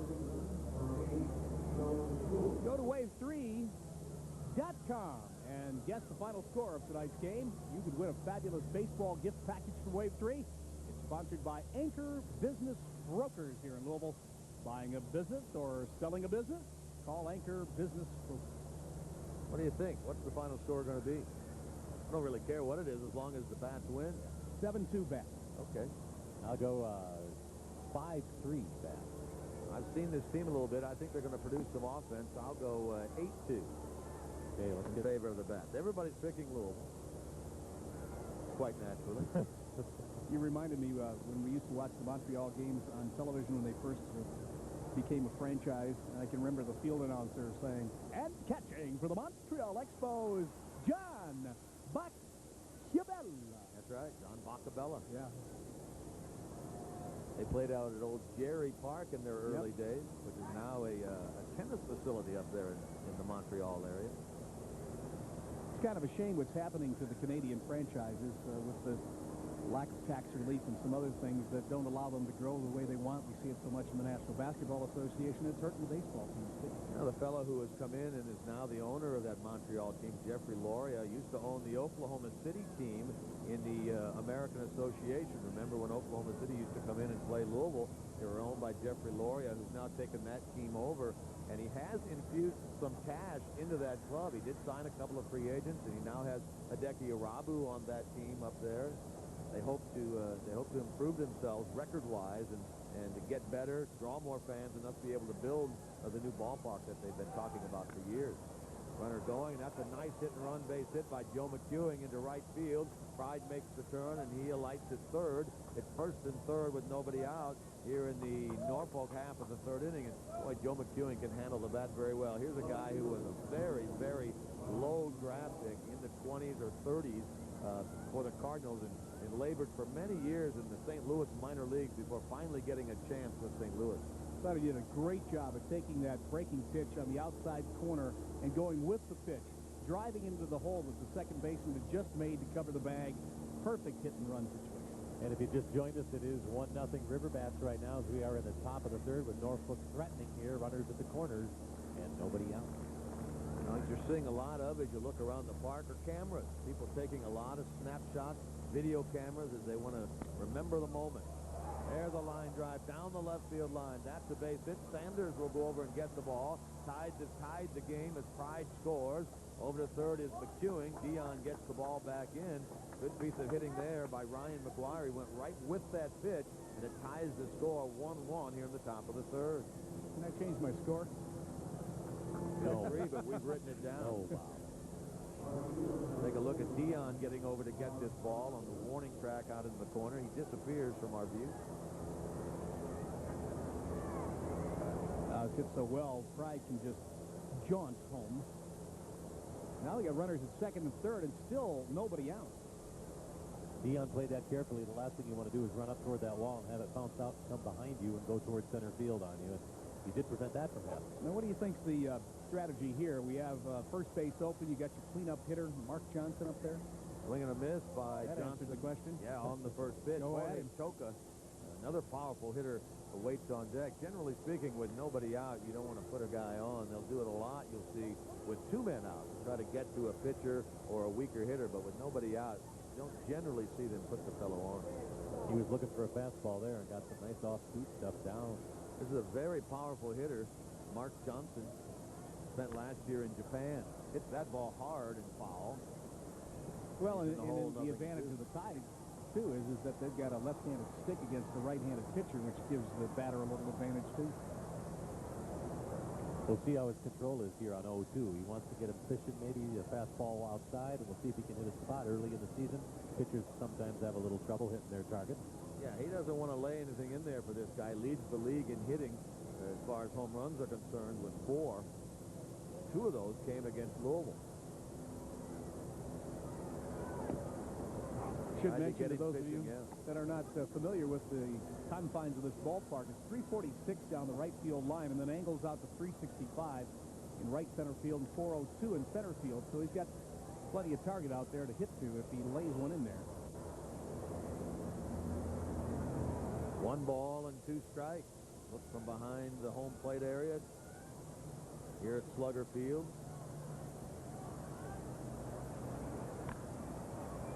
Breaking ball, bounce foul, past first base, and the count stays 1-2. You get a chance, guys. Look at the carousel out there down the right field line where the kids are just all over that place, and it's looking pretty good as you get toward darkness.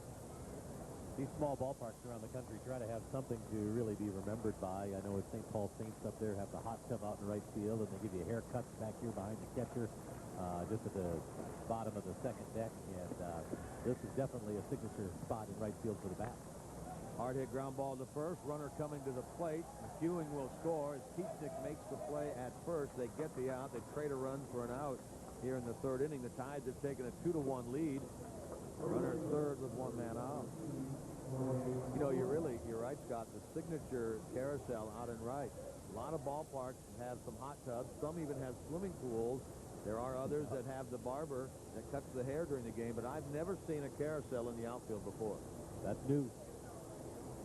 You know who thought of that? Mayor Abramson, former Mayor Jerry, said that he knew that kids would like that, and that's just something that came to his mind years ago when he was thinking of ballpark here. Toka lifts the fly ball to right field. We'll get to see the arm out there. Clark makes the catch. The runner tags. Here's the throw. They've got a shot, and the tag is not in time. Scoring the run is Ryan McGuire. The Tides add a 3rd run. Close play. The throw had a little bit too much air under it from right center, coming in from Brady Clark.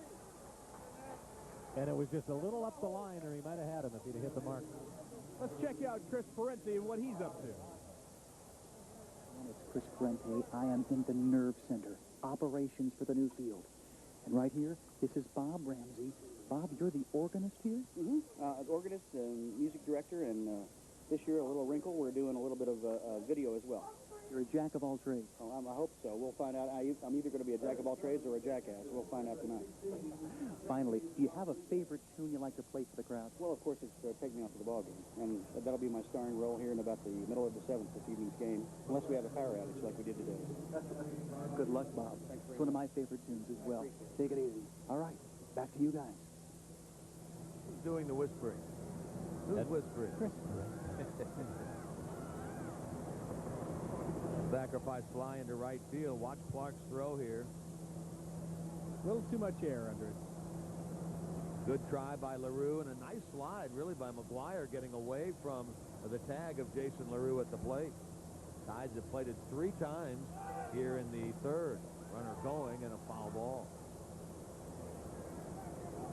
While we were away with Chris, we had a single to center field, put the runner on first base. And evidently that was not a foul ball, because they're leaving him out at second base. Looked like it was tipped, but apparently just went off the edge of the catcher's mitt. And I suspect that'll be a pass ball. Yeah, it probably will. He swung at it. We thought he had fouled it away. I said he had fouled it, but that's more likely than not, as you say, will be a pass ball.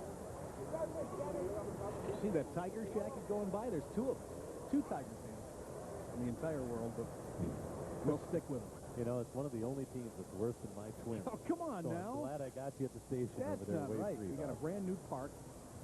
You do have that. That's right. Pickoff play at second base.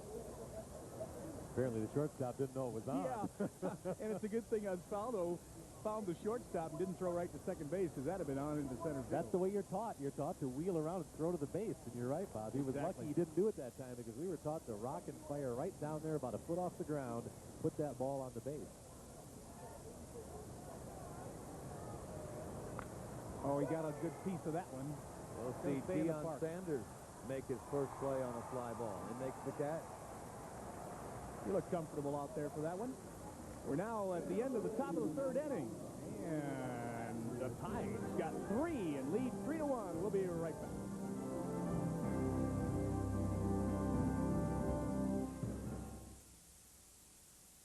Kroger and the Louisville River Bats are teaming up to give you $2 off Tuesdays with Kroger Plus.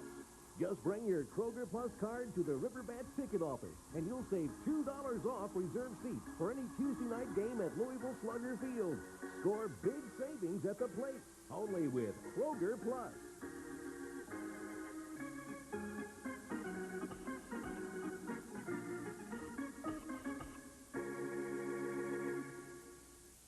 For nearly 50 years, you've made us part of your family. Now we'd like you to meet ours. We are Champion. Our skilled craftsmen manufacture and install one of the finest replacement windows in America. Champion windows are energy efficient and maintenance-free. And since we are the manufacturer, we offer factory direct pricing and a complete factory warranty. Call 454-5111. Champion Windows, Siding, and Patio Rooms, helping to make your house just a little more like home. Hey, what's happening, B? Nothing. Just chilling, watching the game, having a bud. What's up with... Hold on a second. Hello? What's that? Yo, hold up. Hello?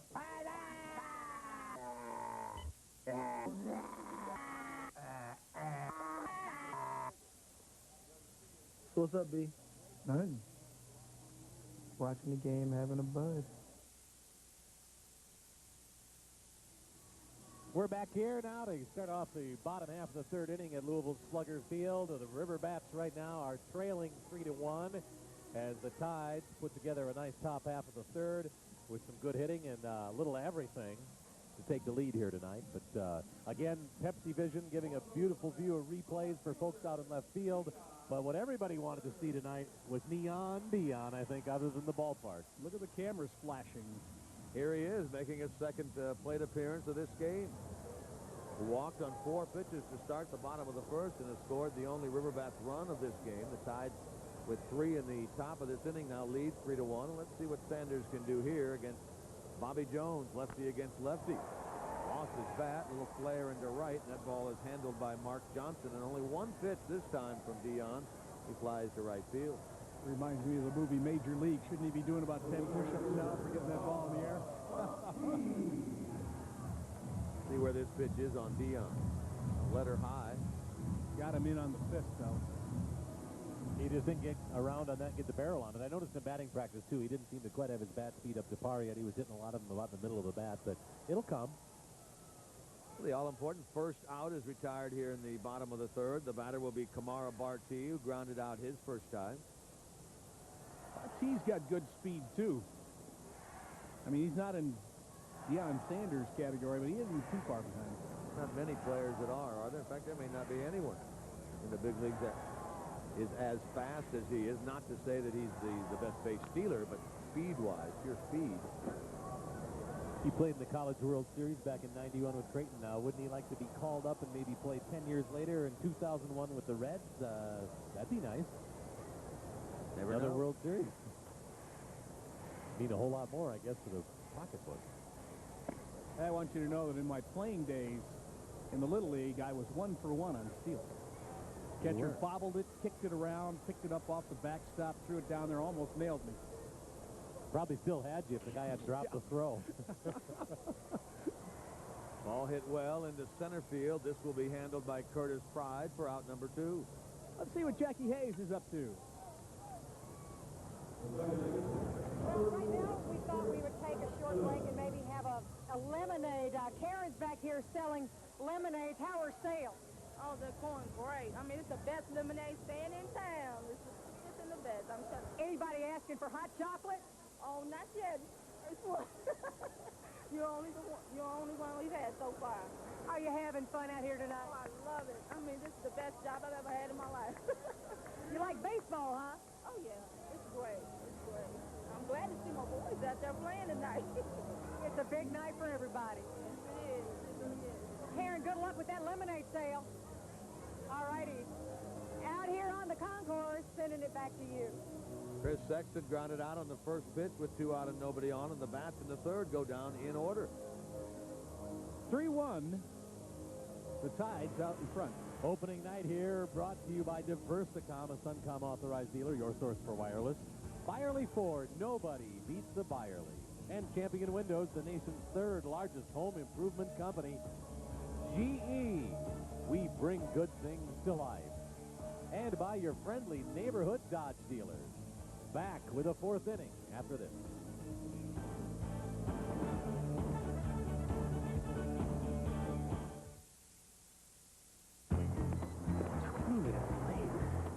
Introducing GTE Wireless Mobile Internet Services. Smells so nice. Yes, they're all quite lovely, aren't they? That one. Excuse me. More than just the internet on your phone. It's the information you want, right when you want it. Give me the big one. Come on.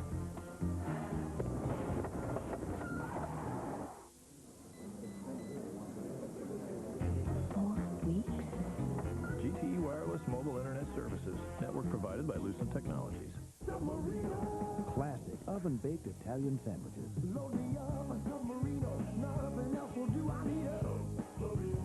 How about BBQ?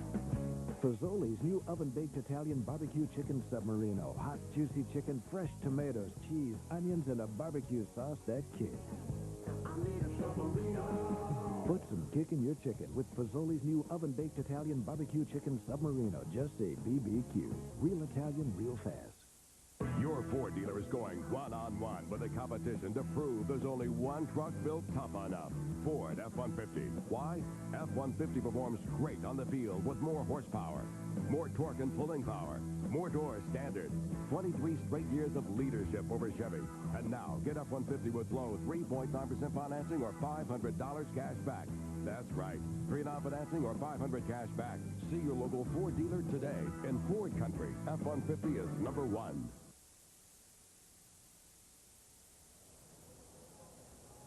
Top of the 4th inning. There's your score, 3-1 in favor of the Norfolk Tides. The leadoff hitter here in the 4th inning, Rafael Bornegall, has popped up. There's already 1 out. We'll take a look at Rafael's at bat that starts the 4th inning here. Bobby Jones, the pitcher, will be the batter now with 1 man out. Osvaldo Fernandez into his 4th inning of work. He's walked 1, not struck out anyone, given up 5 hits. 1 in the first, 1 in the second, 3 in the third. Trails 3-1. Bats try to win on opening night here at Louisville Slugger Field. And he's got 8-9-1 up this inning, so this is where you want to get back in the groove after giving up 3 the last half and just get back on track. Bob, I know your Tigers won in their opening of the new ballpark yesterday in Detroit, Comerica Park, and so the Bats trying to do the same. Here's Sanders with another opportunity. He makes the catch, 2 out. Well, tonight is the Bahamas next to what Detroit was yesterday. You see, the ball players had nothing but the eyebrows to the chin open on their faces. They had these body suits all the way down. It was cold. I did actually read about that. Yeah, it was very, very cold. Well, they cleared some snow off just to get the opening game going. They also opened up the new ballpark in San Francisco yesterday. Pac Bell Park. Yeah, it sure did. The one in Houston, Enron Field, opened up this year, so a lot of new parks in the big leagues opening up. And this park here, of course, in Louisville. The ball was flying out in San Francisco yesterday, a number of home runs, but we haven't seen that yet here tonight. Got a call earlier today from a longtime Louisville baseball fan who was telling me that did I know that this was the 4th ballpark that has opened up in Louisville. Old Eclipse Park back in 1902, then Parkway Field. Parkway Field, and I'm not sure the year of Parkway. Then Fairgrounds Stadium in the mid-50s. I think, yeah. 57. And now this ballpark. Bob, how was Eclipse Field? It was good, and the winner of the Derby in 1900 was was quite a horse also. Did you throw out the first pitch, or what was that? Yeah. Curtis Pride, the batter, with 2 out and nobody on. He's in the hole, 2 strikes. Now 1 ball, 2 strikes. 2 out, no one on in the 4th. Top half, 3-1, Tides in front. They have out-hit the Bats so far in this game, 5-2. We're at the clubhouse level here, and we have a little walking area that comes right in front of our telecast booth, and some guy looked up and said, "Hey, Bob, is this great or what?" And you said this is great This and is or what? great and or what. You got it. Kind of nice that you're able to talk to some of the fans from the press area. You don't always get that opportunity. You can wave, but here you can actually talk to people as they walk by. Our Chris Parente has been running around the stadium tonight doing reports for us, and he said it seems like the bathroom situation's fine, plenty of those. Some long lines at the concession stands, and I imagine they're probably just getting some kinks out and maybe haven't got everything quite opened up yet. And you know they'll get that straightened out if there is a little bit of a problem there. But it's a packed house tonight, too, so it's a tough night for your first night.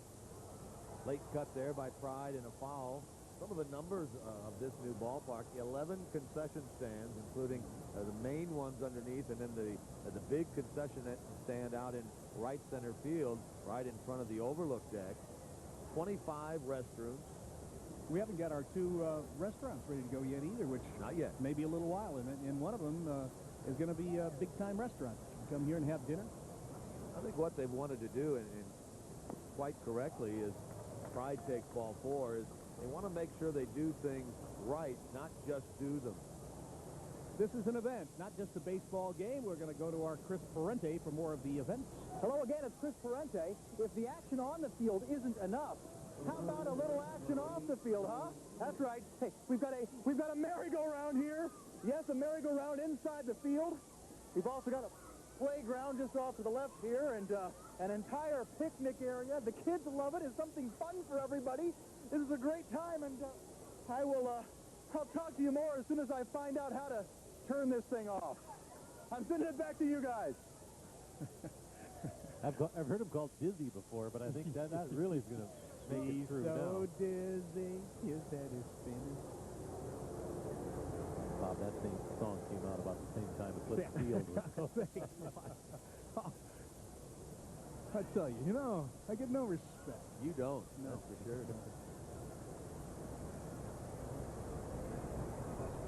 Joe McEwing is the batter. He's been on base twice in this game. Reached on an error in the first. He singled and later scored in the 3rd on the Mark Johnson ground out. The big no-no, get the 8th and 9th hitters out and then walk the leadoff guy. Not what a manager wants to see. Not exactly. That was his 2nd walk of the game, and we await the first pitch to McEwing from Fernandez. In there for a strike.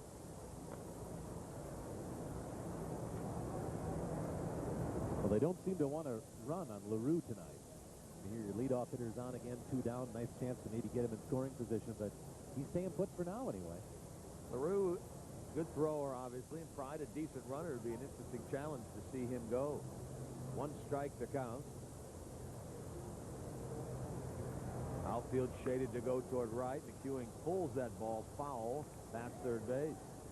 Interesting. He's getting a very modest lead and really not looking to take a jump. Now, maybe he's setting up Osvaldo, but managing styles, too. It'll be interesting to see how the River Bats work this year as well. Are they going to, be swinging a lot on 2-0? Are they going to do a lot of hit and run? That's something for the fans to learn, too. When you get a new team, it's kind of fun to come to the park and get a feel for how your team plays the game. Don't expect much running here at 0-2 or now at 1-2. The good pitchers count. 1 ball, 2 strikes to McEwing. Opening night at Louisville Slugger Field, April 12, 2000. Commemorative tickets were given to all the fans as they came in tonight.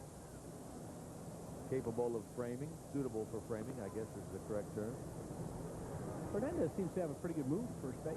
Of course, he's, 32 years old. He's had a chance to improve and work on it. Well, he was his best years really in Cuba, but he's missed most of the last 3 years. He's undergone 2 elbow surgeries. The most recent one in 1998 was the Tommy John surgery, the ligament replacement surgery.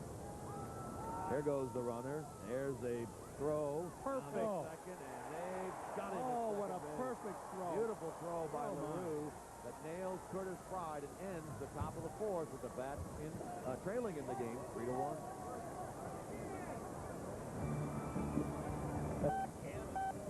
Oh, I didn't think he had a chance. Got a pretty good jump. What happens when you add a few miles to the best new cars? They become the best used cars, Toyota certified used cars. All of them have passed a 128-point inspection and include the balance of a 6-year, 100,000-mile warranty, plus 24-hour roadside assistance. And now you can get 6.9% financing on any certified used Camry or Corolla. That's right, 6.9 financing, now through May 1st. See your Toyota dealer, where you can buy with confidence every day. Growing up is an adventure, and Kentucky Farm Bureau Insurance makes it easier by growing up with you. We help protect your first car and your new house from the day you buy it, the life and health of your family. And we even cover grown-up toys like boats and grown-up games like a business of your own. Kentucky Farm Bureau Insurance helps you grow up until you can reach for the stars. All-around coverage, all around Kentucky. Brought to you by Global Wireless, this is the Nextel 3-in-1 communication system. Although it is a wireless phone with your standard voicemail, caller ID, and no roaming charges, it is also a text and numeric pager. And here's where it gets good. All Nextel phones come equipped with Direct Connect digital two-way radios with unlimited talk time, all built into one unit. Call Global Wireless today for your free demonstration. Global Wireless, your Nextel authorized representative.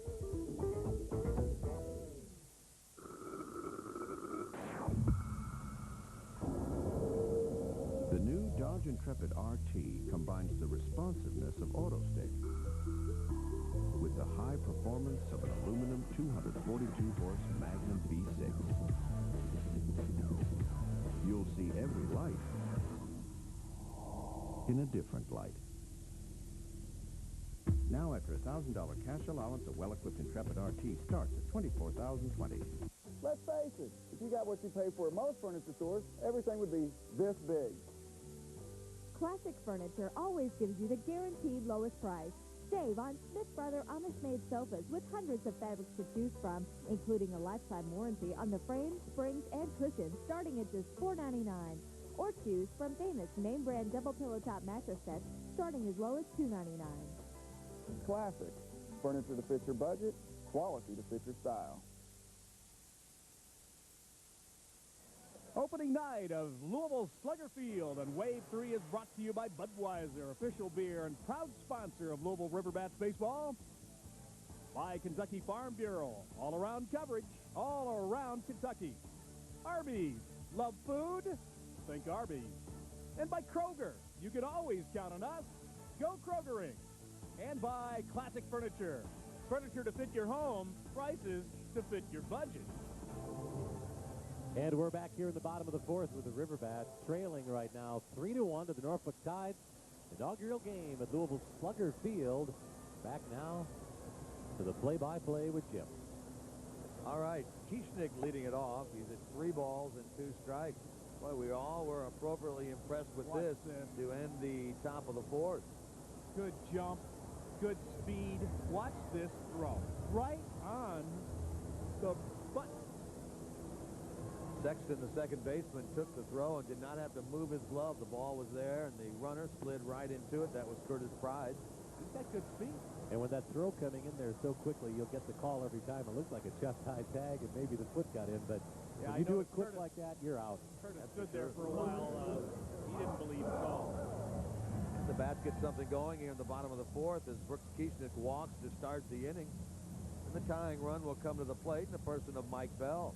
Does Mike have to get a double to get Kieschnick down to second base? Or? No. Huh? Kieschnick runs all right Is for he a big guy. Yeah, not carrying a piano? You know, when he comes up to me tomorrow and says, who said I was slow, I am giving him your business card. Oh, thanks a load. He's a big guy. Come on. He is a big guy, that's for sure. Kieschnick playing first base with D.T. Cromer up in the big league, 6'4", 230-pounder. Kieschnick, there's a swing and a foul out of play. Thought he was going to be an outfielder here with some first base play, but with D.T. Cromer, who's doing great with Cincinnati, never played in the big leagues prior to this year. He's had 4 pinch hits already, including a home run the other night in Denver against the Colorado Rockies. He's really doing well for himself in his first stint in the big leagues with Cincinnati.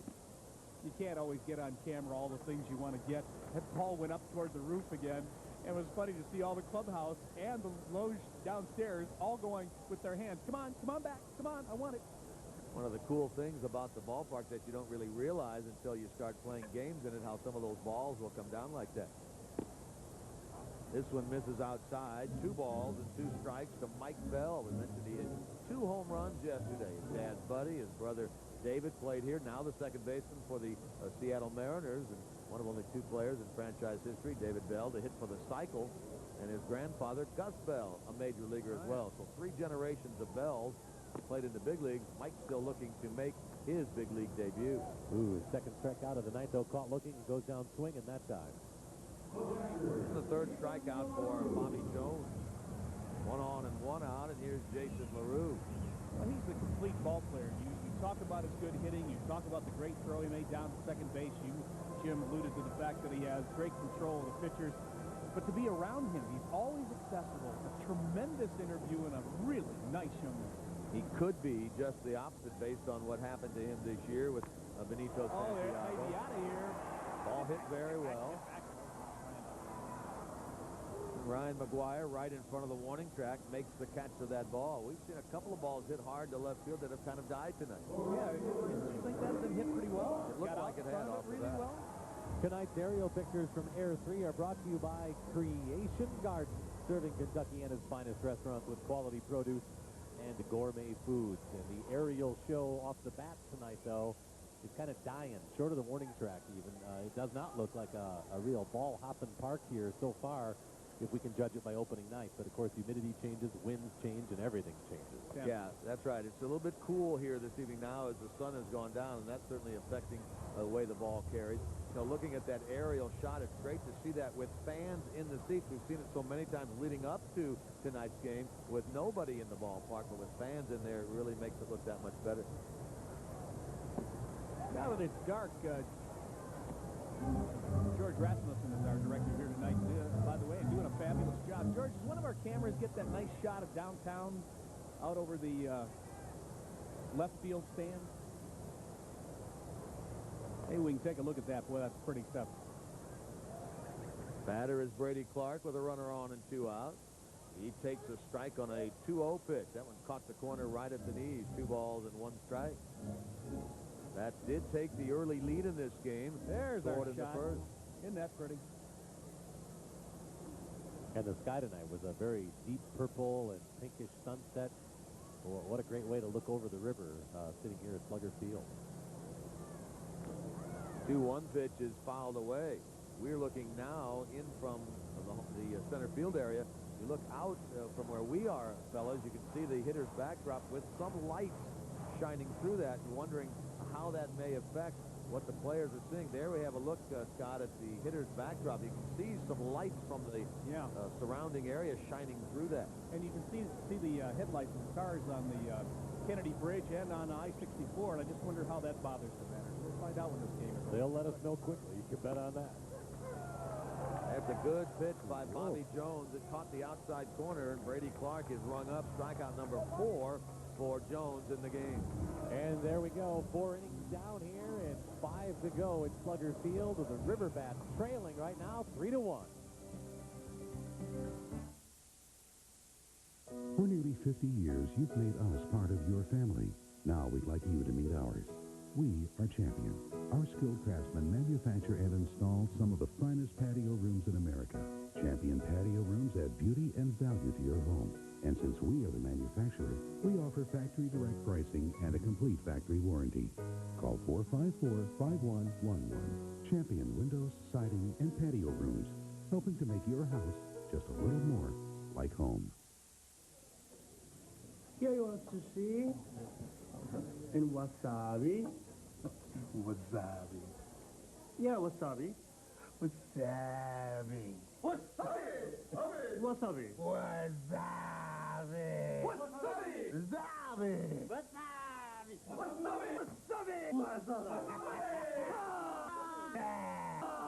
Wasabi.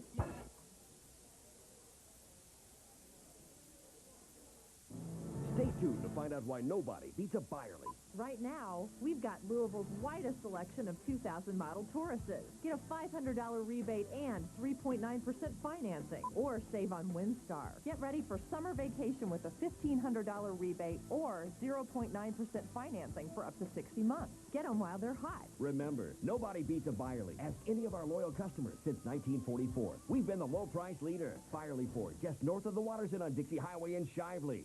Kroger and the Louisville River Bats are teaming up to give you $2 off Tuesdays with Kroger Plus. Just bring your Kroger Plus card to the River Bats ticket office, and you'll save $2 off reserved seats for any Tuesday night game at Louisville Slugger Field. Score big savings at the plate, only with Kroger Plus.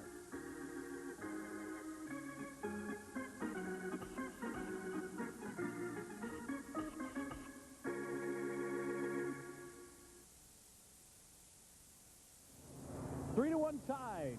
We go to the top of the fifth inning. They got three bunched in the top of the third inning when they got runners on second and third, and then picked away, scoring 3 runs in that inning. And Joe McEwing, who was at the plate when Curtis Pride was gunned down by Jason LaRue in the top of the fourth, leads it off here in inning number 5. Ryan McGuire and Mark Johnson to follow. Joe McEwing hit .275 with 8 home runs for St. Louis last year, as a fellow that wasn't even expected to make the big league club and end up being their everyday second baseman. Played some center field, played some left, played some right, some third, some short. A real utility player in the big leagues last year with St. Louis. Everything's packed tonight. Look at that. The press box down off to my right, absolutely to the brim.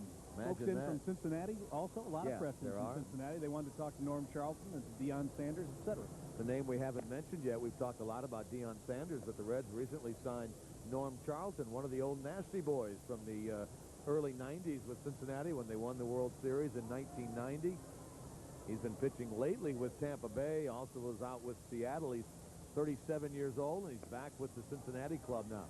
And he is here, assigned to this roster. Difference between Charlton's spot on the Louisville roster and Sanders is that Deion Sanders is on a major league rehab assignment, so his roster spot does not go against the Louisville roster, while Charlton does.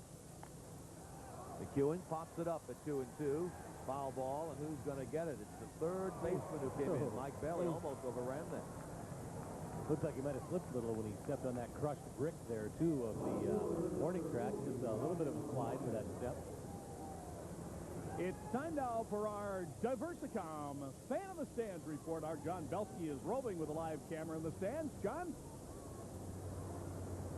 All right, guys, we're out here at the berm sitting out in the left center field, and we have a winner of our Fan in the Stands contest. Hi, what's your name?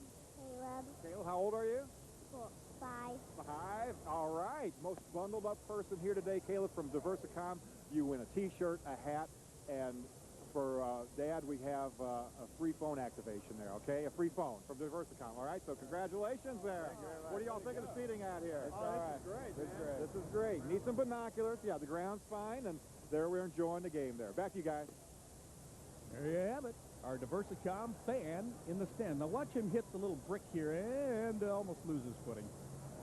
Nice warning track area around the field lets those players know that they're getting close to the sideline. At 0-2, McGuire takes that ball inside. 1 ball, 2 strikes. Leadoff man has been retired here in the 5th. 3 spot in the 3rd has given Norfolk, the Mets top farm team, the lead. Not long ago, as that ball was fouled away, that the Norfolk team changed their name. They used to be, for years and years, the Tidewater Tides. Tidewater Tides. They built a new ballpark back in 1993 called Harbor Park, right on the Elizabeth River in downtown Norfolk, and changed their name from Tidewater to the Norfolk Tides. It's a beautiful place over there as well. The owner of that team, Ken Young, is in town here, taking a look at the new ballpark here tonight.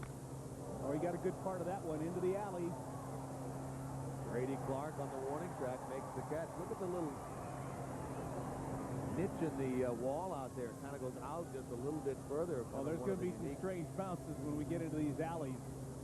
Straightaway center field, you knock one over the center fielder's head. There's a lot of little nuances to that center field. Nice jump by Brady here because, you know, he's got good speed, but not great speed, and he got a great jump on it. Nooks here, some crannies there. Is that what you're talking about, Bob? Nooks Yeah. and Nooks and crannies. Yeah, there you go. See, we used that kind of language back in 1900. Don't forget Thunder over Louisville coming up this Saturday. A sellout already here at the stadium as people will want to watch the fireworks. Wave 3 going to bring it to you live like you've never seen it before. Join us from 3 till 11. That's this Saturday for Wave 3's Thunder 2000. Bigger and better than ever, and it is every year. Add a great new vantage point to watch Thunder here at the ballpark. Is this a great package here? You get to see a ball game. You got concerts right up until the planes go over. Some other entertainment mixed in before the Thunder. I don't know there's a better seat on Riverfront than this one. You've got Deion Sanders. You've got the Reds AAA Farm Club. Where are you going to put all these good things that are happening? Johnson spits that ball out into right in front of Brady Clark for a base hit. Mark Johnson's first hit of this game. He's 1 out of 3. He did get an RBI in the game earlier. He's on with 2 out in inning number 5.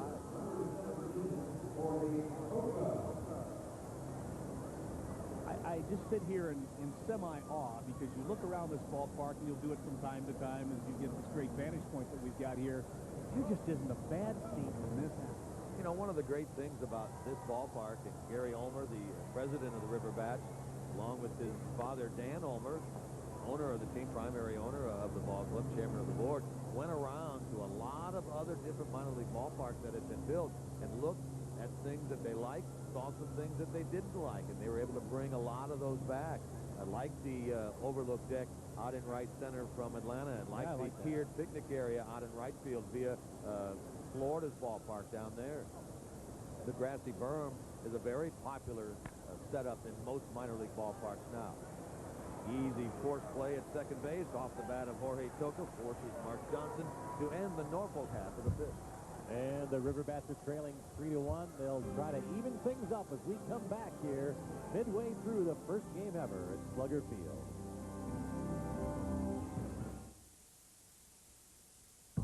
For anyone who's ever said, gotta go, this long distance is costing me a fortune. Or anyone who's ever looked at the long distance and roaming charges on their wireless bill and said, ah! Suncom introduces Suncom America. No long distance or roaming charges. Right across the country, Suncom America, from the newest member of the AT&T wireless network. Suncom.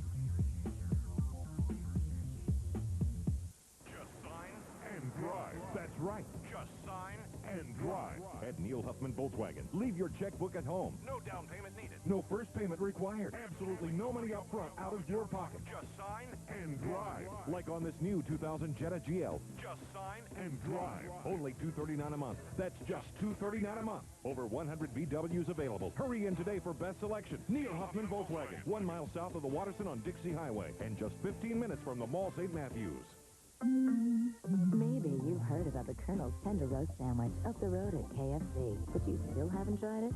Somehow you've been able to resist that plump breast filet, deep marinated and slow roasted to seal in all that juicy taste. You might be surprised that any chicken sandwich can have this much flavor. So what are you waiting for? How about we drop the price? Okay, right now you can try the Tender Roast at a special Y-weight price, $1.99. Every day, people are joining the revolution with digital televisions, camcorders, wireless phones, satellite systems, DVD, and more. At H.H. Gray, we have everything you need to join the new way to entertain, communicate, and stay ahead of the game. And if you're ready, we're ready. Welcome to the revolution. The digital revolution is here. Be a part of it. H.H. Gray. 3-1, Tides leading the River Bats. Got a lot of time to go, and this one coming down to the bottom of the fifth inning. That'll be interesting to see, and there's a look at the Tides dugout. The dugout's here down into the ground, and no fencing in front of them here as we had out at Cardinal Stadium. Be interesting to see how long that lasts when a foul ball goes shooting in there and someone may or may not get hurt. They'll be keeping their eyes open. Castro, the shortstop, batting 8th, leads it off. The pitcher spot is due next, and so it'll be interesting to see if Castro reaches the Fernandez bats, and then we see the sacrifice. So if Castro is retired here, maybe Dave Miley has seen enough of his starting pitcher. We'll see in a moment as Castro lifts this fly ball into right center. Curtis Pride gets over there to make the catch. Looks like he's going to step up and take another swing, though, here at Yeah, this there point. wasn't anybody warming up in the bullpen, so I figured he was going to sacrifice if nothing else. Let's check in with Jackie Hayes. Not everybody gets to go into the River Bats locker room, but this is where we are now. Looks pretty typical. Still a little bit of construction to do, but looking good. But let me show you the real sweet place down here. Not every minor league team has this, but let me show you. This is going to be the players' lounge. It will have a big screen television, even a pool table, full spreads of food. You know what? They got to be careful, or these guys might not want to come out of here. We'll see. Back to you. What do you think, Jimmy? What's the chances are they'll turn down the Reds for the old pool table? 0. 0, yeah, that would be right. But she makes a good point in that it is very comfortable in there. It will be more so once it is finished. One of the things that they did was finish all the areas that fans would see, and one of the things that suffered was the clubhouses. But they will be done, and when they are finished in the not-too-distant future, they'll be fabulous as well. These guys spend a lot of time at the ballpark, and they need to be comfortable when they're out here. You know, we looked in the dugout earlier, and there's so many great stories sitting in there. Tommy Devers, hoping to make it up to the Reds as a utility infielder. I've known him since his high school hockey days in Minnesota. Highly sought after on college hockey scholarships, University of Minnesota. He decided to sign with the Astros out of high school and took some fairly decent bonus money and went on to play minor league baseball. Even played a little bit of major league ball. I think he got a cup of coffee with the Astros in the late in the season a little bit. And then after a few years, tried college hockey. Decided minor league baseball wasn't for him, went back and played a season for the Gophers, decided that wasn't working out. Now he's back playing baseball again, and here he's about 9 years out of high school and still struggling, trying to figure out which professional sport might work for him. Some of his buddies are in the NHL. One of them plays for Lexington in minor league hockey and is here watching him tonight. Hey, we don't want to talk about those Lexington guys. They're involved in that hockey playoff series against our boys. So we, of course, wish the Panthers luck in their first-round game tonight. Tommy Nevers, as you mentioned, Scott, is a great story. When he played here under the Cardinal affiliation back with the Redbirds team, Dale Owens is the general manager of the Redbirds. And remember, the River Frogs were owned by the same group at that time. Told Tommy, hey, if you want to stay in town once the baseball season is over and play hockey, be glad to have you. But he said no. Sanders pops up, so he's 0 for 2 with a walk, and the Bats go down quickly in the bottom of the 5th. Opening night of Louisville Slugger Field in Wave 3 is brought to you by Diversicom, a Suncom authorized dealer, your source for wireless. Byerly Ford. Nobody beats a Byerly. Champion Windows, the nation's 3rd largest home improvement company. GE. We bring good things to life. And by your friendly neighborhood Dodge dealers. 3-1 Tides. We're back with the 6th inning after this. Your Ford dealer is going one-on-one with the competition to prove there's only one compact pickup built tough enough.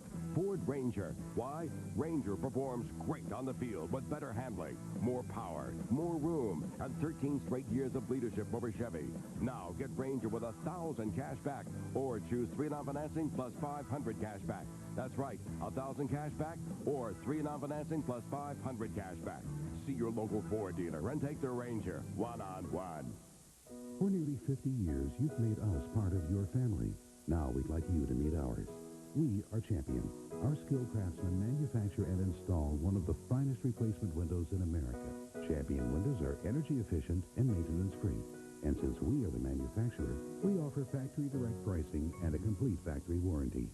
Call 454-5111. Champion Windows, Siding, and Patio Rooms, helping to make your house just a little more like home.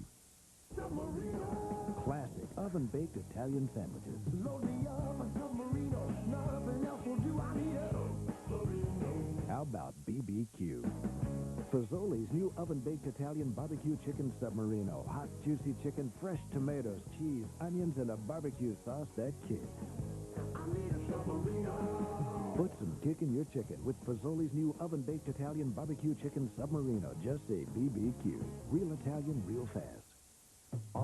Spring is here, and summer is right behind it. But right now, the savings are springing up all over during the Super Spring Savings event at Smith's Furniture, Appliance, and Electronics. Get the comfort you want and the support you need with Restonic Premium Quality Comfort Care Bedding. Twin size $119 each piece. Full size $139. Queen size set just $299. Super Spring Savings on the best name brands. Now at Smith's Furniture, Appliance, and Electronics. Take a good look at Dodge Durango. You'll find it has the most available towing of any vehicle in its class. The most cargo room of any vehicle in its class. And it's the only one in its class that offers 8 passenger seating. So while Durango is out doing everything, it's also outdoing everything. Dodge Durango. Different. Mr. Sanders is quite talented. Watch his dancing ability. Come on, put it on me, Deion. Atta baby. Atta baby. Nice way to go. We've already had one out in the ball game. Kevin Baez goes out 6-3. We are now to batter number 2, 1 out. In the 6th inning with a 3-1 score, the Tides have out hit the Bats 6-2 in this game. All their runs came in the 3rd inning. 1 error charge so far.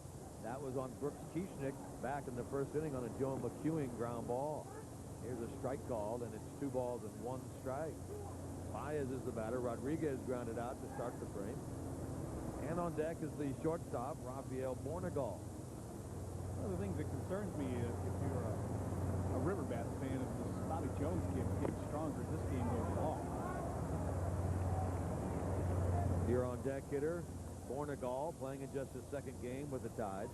Well, Bobby Jones, like Fernandez, went 5 in his 1st game.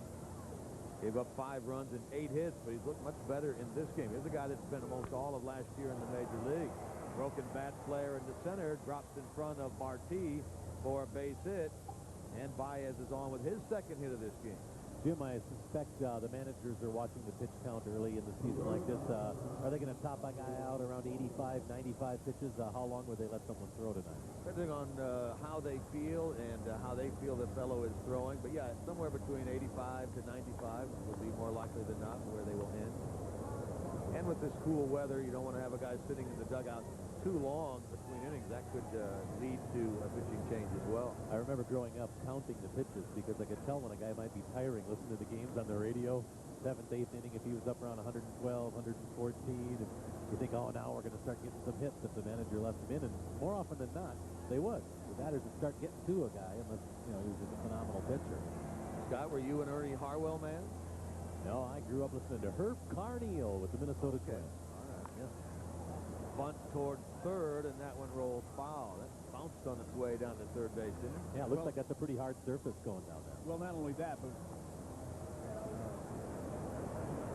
I wanted to mention that one of the assistant coaches for the Bats is mentioning that the foul line is quite wavery, that they're going to have to bring in a machine to really get that a lot smoother. But that's just, one of the dings in the ballpark when you're brand new and got a whole lot of other things to think about. One of those heavy rollers that really compact that dirt. Herb is still broadcasting, I think, some of the home games up there in Minnesota these days. He hasn't quite retired yet. Yeah, John Gordon does a few, but most of them, Herb's still around. That ball hit to 3rd, and Mike Bell makes the play.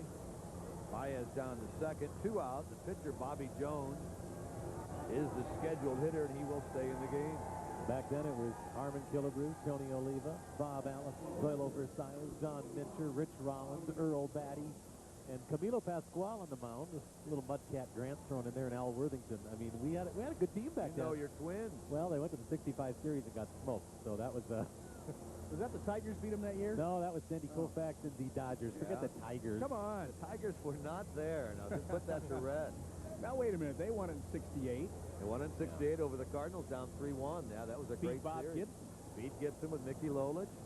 I remind him, though, the Twins won in 87 and 91. Where have the Tigers been? They won in 84. Okay. I'm telling you, last 2. Beat San Diego, but we won. Doesn't matter who you beat. That's right. The World Series is the World Series. Speaking of World Series, there's now, and this year will be the 3rd annual, the AAA World Series out in Las Vegas. The two leagues have combined. There were 3, the Pacific Coast League, the American Association, and the International League. Now there are just 2. The Redbirds, and for 1 year the River Bats played in the American Association. That league was disbanded, and now you're able to get those 2 teams together for the AAA World Series. And that's at Cashman Field, I believe. I was there when they opened that up. I happened to be working out in Las Vegas at that time. That's a nice ballpark, too. One of the first of these redesigned minor league intimate ballparks. I've not been there, but everyone who comes back who sees it talks very highly of it. Until it's 105 in July or August. Then it's a little tough to take, even at night. This is in, I guess, the 3rd week of September when they all convene out there for the AAA World Series, and who knows? Maybe we'll be headed out there 6 months from now. That'd be great. I'll go with you. Will you go? Yeah. Oh, yeah. Bob will be golfing, but he'll be out there. I'll be there actually covering the game. Oh, quit. 3-0, pitcher to pitcher. There's a strike. 3 balls and 1 strike. Got some activity down in the River Bats bullpen. Right-hander. Like Steve Soderstrom has started to loosen up for the bat. Borderline pitch there, a strike called. 3 balls and 2 strikes. I got a bit of trivia for you. 1968 World Series, there was a player who played one position the entire year, and for the first time in his major league career, played another position to open and played it for the entire World Series. You know who that is? Is that a Tiger? That's a Tiger. That would be Mickey Stanley. Mickey Stanley is correct. What position did he play? Center field, and he moved to Shortstop. And why did he make that move? Why did they do that? An injury. Somebody got hurt. We'll come back with that answer after we take this time.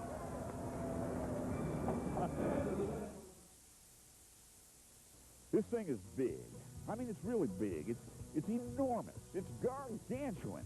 I mean, this thing is really huge. Do you hear what I'm saying to you?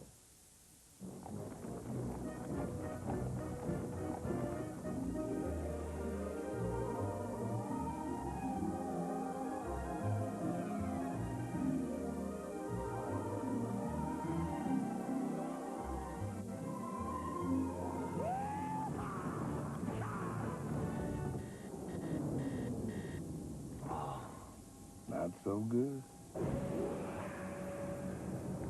Yeehaw.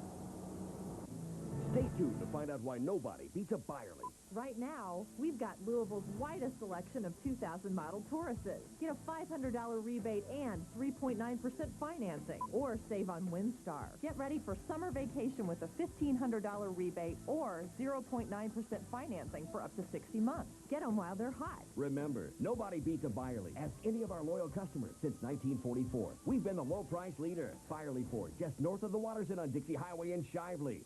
Got a hankering for seafood? Drift on into Tumbleweed and try our seafood enchilada Monterey for just $7.99. Hurry, it's only for a limited time at Tumbleweed. It's being said by knowledgeable insiders that this thing is as big as a 747, and it's as high as the 2nd Street Bridge. Any comments? Brought to you by Global Wireless, this is the Nextel 3-in-1 communication system. Although it is a wireless phone with your standard voicemail, caller ID, and no roaming charges, it is also a text and numeric pager. And here's where it gets good. All Nextel phones come equipped with Direct Connect digital two-way radios with unlimited talk time, all built into one unit. Call Global Wireless today for your free demonstration. Global Wireless, your Nextel authorized representative.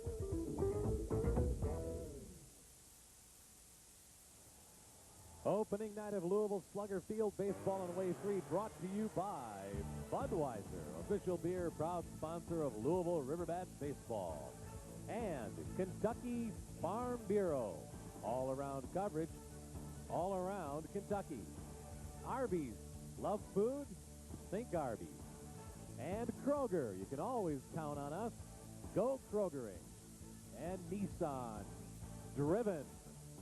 The River Bats open to drive in a few here to knot things up as they're down 3-1 as we go into the bottom of the 6th inning. This left-hander Jones has retired 11 of the last 12 as he leads things off by facing Barty here in the bottom of the 6th inning, along with Scott Reynolds, Jim Kelch, and the trivia master himself, Bob Dominy, in the middle here. Mickey Stanley. Mickey Stanley was the guy that went to shortstop. I gave you the answer during the break as to who did he replace. His name was Ray Euler. Now, why would they do such a silly thing to take their center fielder and put him at shortstop the first time that season in the World Series? Why did they do that? Because they wanted to get Jimmy Northrup into the lineup to play center field. Fantastic. That's all right, yes. Willie Horton, Al Kaline, and Jimmy Northrup are the outfielders. Okay, let's go to John Belsky, and we'll talk more about that in a moment. Hey, I'll tell you what, we're here in the far left field corner. This is considered the worst seat in the stadium. What do you think? How's the view? It's not too bad. A good view of Deion, so that's okay. That's right. Everyone's yelling out to Deion here. And who's this here? This is Riley. Riley, say hi. Can you say hi? Say, what's up? Oh, okay, very good. We're having a good time out here. The Deion watch is on in left field, having a blast, guys. Hello. Thanks very much, John. We were just talking about that Tiger team. We can't get off it now. Gates Brown, what did he have, like a 428 average as a pinch hitter? Yeah. He was just some incredible pinch hitter back then. Norm Cash, Jim McAuliffe, Jim Freehan. Dick McAuliffe, Jim Freehan. I used to mimic that McAuliffe lift the front leg and, just goofing around as a kid in that goofy batting stance. McAuliffe may have had the weirdest, strangest batting stance of all time, didn't he?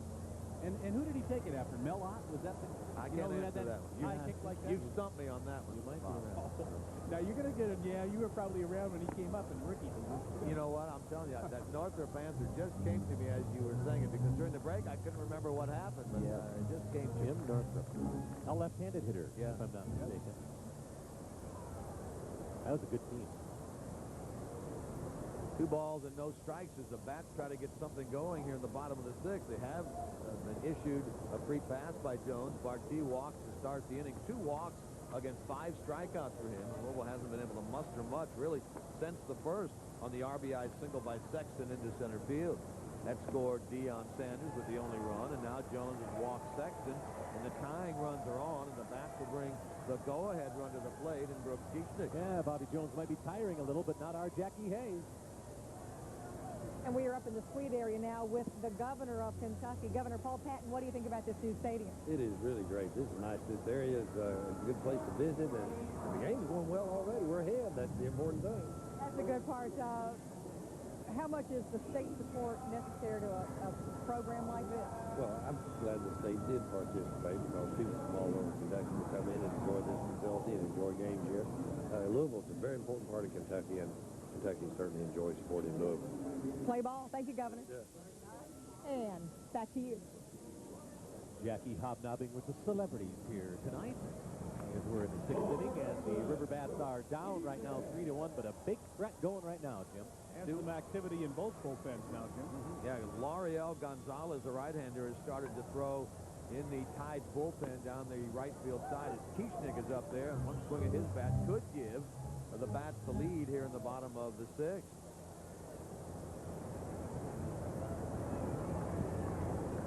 Kieschnick has flied out and walked in this game. That one low and outside, 1 ball and 1 strike. A couple more pitches like that, and he'll pull him right in the middle of a batter here, maybe. Seems to be losing it a little. Kieschnick had a big hit 2 nights ago over in Richmond. The Bats are tied 5-5, and he had a bases-loaded single up the middle of the 9th, drove in what turned out to be the 2 winning runs in that game, a 7-5 Bats victory. An odd game over there the other night, and they scored 5 of their 7 runs via bases-loaded walks given up by Richmond pitching. Maybe we're headed for something like that here. 2 straight walks in this inning, 1 to Barty, 1 to Sexton. Kieschnick ahead on the count, 2-1, and now 2-2 on a check swing. Oh, that looked outside. The local boy, John Bennett, gave the call there to the Tide. I'd like to see a replay on that swing, but usually they're right when they make this call. Close one there. That was close. It evens the count, 2 balls, 2 strikes. Kieschnick trying to deliver a big hit here in the Bats half of the 6th inning. Now a 3-2 count. Reminds me of the Bob Uecker line. Just a little high. Just a little outside. I don't see how Kieschnick is laying off these Oh, he'd be on base right now had he not bid on that last one. If he walks to load the bases, Mike Bell, who had a grand slam yesterday, waits on deck. We'll be digging in the record books. They're down by 2. The runners are going to stay pat here, obviously. Tap foul at 3-2. We'll do it again. I'd like to have that pitch over again. That was up in the letters as one he could drive. Tough for Kieschnick, lefty against lefty. He said to me the other day, he's always been labeled as a guy who can't hit lefties very well. He's trying to get rid of that tag.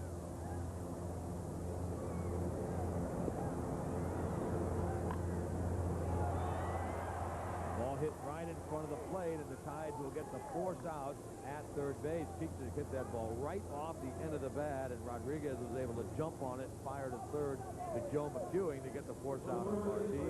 Definitely cue balls this one. Right off the end of the bat. Nice job by the catcher to be heads up and go for the force at third base. First out of the inning, Sexton now runs at second base, Kieschnick at first, and if you're the Tides now, again, you're hoping for a ground ball out of Mike Bell. You don't get too many 2-5 putouts unless it's a steal. Right. But there was one for you, and it was a good play. Looked like, didn't it, there, that Kieschnick, the lefty against the lefty, was kind of pulling out there, and the ball hit off the end of his bat. Let's see if Bell can come through here. He's fanned twice, once swinging, once looking. 0 for 2 in the game. Dubs that first one foul. You see the player down there in the River Bats bullpen area wearing a glove, protecting the bullpen area. The bullpen's here very close to the field. One down the right field side, one down the left field side, and so you have to send a couple of extra players out there to protect the people who are warming up. You know, you sit there and you say, well, why didn't they take the bullpens out of the field of play? Well, where are you going to put them? You aren't going to. I can't see one place you want to take any stands away from. You want to take it away from the berm area or the bleacher area or the picnic area. You got to put them where you put them. You put them there, exactly right. You have to sacrifice something, and I think correctly that what they did here was fill the outfield area with a lot of diversity for fans, put the bullpens where they are, and I'll tell you what the bullpen situation does here, and you can see the Bats bullpen there, that's down the left field line, is give those fans down there who are beyond the dugout a little something of their own, making that a much more valuable seat. 1 ball, 1 strike to count to Bell. LaRue waits on deck. 2 on with 1 out. Got good wood on that one. Left field, hit pretty well. Gap. Gone. Mike Bell, who hit 2 home runs yesterday, including a grand slam, gets the first ever home run at Louisville Slugger Field, his 3rd of the year, and the Bats, with that 3-run homer, have taken a 4-3 lead here in the bottom of the 6th inning. Well, let's take a look at it again. It is our Smith Restonic home run blast. Mike Bell taking a 3-1 deficit and making it a 4-3 River Bats lead. He got all of that one, sending it over the left center field fence and onto that berm area. A nice opening night souvenir for one of the River Bats fans tonight as he puts Louisville in the lead. And Mike Bell becomes part of the trivia question, doesn't he? Who hit the first home run ever at Slugger? Time is called, and the Tides are going to make a pitching change here. Bobby Jones is finished. We see him walking over toward the Tides dugout, and a right-hander, Lauriel Gonzalez, who, ironically enough, came over from the Rockies organization with Bobby Jones in the offseason for Osada Yoshi, who's now pitching for the Rockies, is into the game for the Norfolk Sluggers. It's nice to have that 1-2 punch, Kieschnick, and then to follow him with Bell. That's going to present some problems for opposing teams this year, wouldn't you say, Jim? Yeah, through the first 5 games, Mike Bell had no homers, no RBIs, and now in a game and a half, he has 3 home runs and 8 runs batted in. And he's a nice-looking player. Let's go to Chris Parente and see what that man is all up to. The things we do for hot dogs. Some of the toughest plays of the night. Getting a place in line at the concession stand. They've been overwhelmed with people, some short supplies of items here, and some of these folks have been waiting quite a while. Sir, how long has it been here to get your hot dog and Cracker Jack? About an hour. An hour? About an hour. Same story, I take it? Yes, an hour. You gotta love the field. Is this just one little kink in the works? Big kink. Still happy overall? Well, when I get my food, I will be. He'll be happier when he has those peanuts and Cracker Jacks. A little trouble on opening night, but we'll cut him some slack. Back to you guys. Well, we had the River Bats hierarchy up here just a little while ago was talking about that very problem, and it's the kind of thing you get on an opening night. It's the kind of things you have to deal through and work with. And it wasn't that there aren't enough concession stands. There are 11 of them around the property, and they're all open. It's a matter of enough people in the concession stands that you live in the home.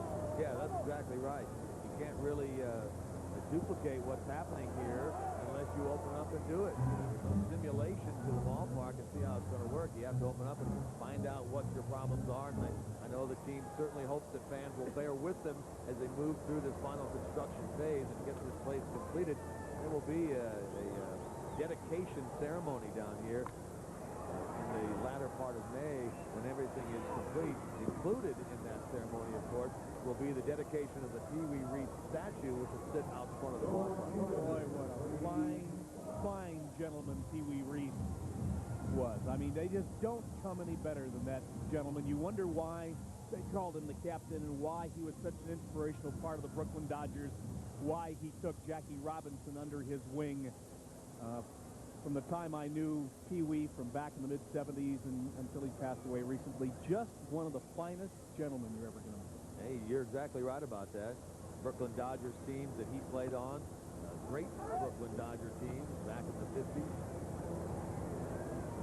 And that statue will be a very, very good, nice tribute to the great Dodgers shortstop, as you say, the captain, Pee Wee. Well, now we've got Cardinal Stadium with Johnny Unitas. Now Slugger Field with Pee Wee Reese. Can't get none better than that. Pop up on the right side, and it's handled by Toka that ends the inning, and Gonzalez did a nice job of coming in and quelling the rally. But the Bats have taken the lead on the 3-run shot by Mike Bell. Yes, it's out of here. And the Bats are leading now 4-3 as we go to the 7th. The 7th inning stretch is brought to you by Classic Furniture. Furniture to fit your budget, quality to fit your style. One truck gives you the power. One truck gives you the room. One truck gives you the pull. And one truck gives you the payload. More than Ford, Chevy, or Dodge. No wonder they're afraid. Toyota Tundra, the one truck Motor Trend named Truck of the Year. Available only at your Kentuckiana Toyota dealer. We'd like to be able to say that when Kentucky Farm Bureau Insurance talks, Mother Nature listens. But when she decides to get rowdy, no one can talk her out of it. We can't always prevent damage and loss, but we can help restore your life to normal, the way it was before the damage or loss. Your agent and adjuster work together throughout the claims process, serving your needs every step of the way. Kentucky Farm Bureau Insurance, all-around coverage, all around Kentucky. If you want brand name clothes out, you have to go inside the store, Jerry. I was just doing a little window shopping. They have great products at the lowest prices around. Do you think I could get much for $20? I'll show you. You got that Vivitar camera for $20? No, 8. My change? This Easter Pooh Bear only $7.99. Licensed playwear for kids $5.99 and $6.99. Big Lots, brand names, closeout prices. For 41 years, 4th Street Auto Company has been the place to go for quality used cars and trucks. With over 120 to pick from, it's no surprise. 4th Street Auto also offers bank and on-the-lot financing. And right now, we're offering 12 months same as cash. Located at 5109 Preston Highway at Gilmore Lane, 1 mile south of the Waterson Expressway. Open 9 to 9 Monday through Thursday, 9 to 7 on Friday, and 9 to 5 on Saturday. 4th Street Auto. We've got what you're looking for.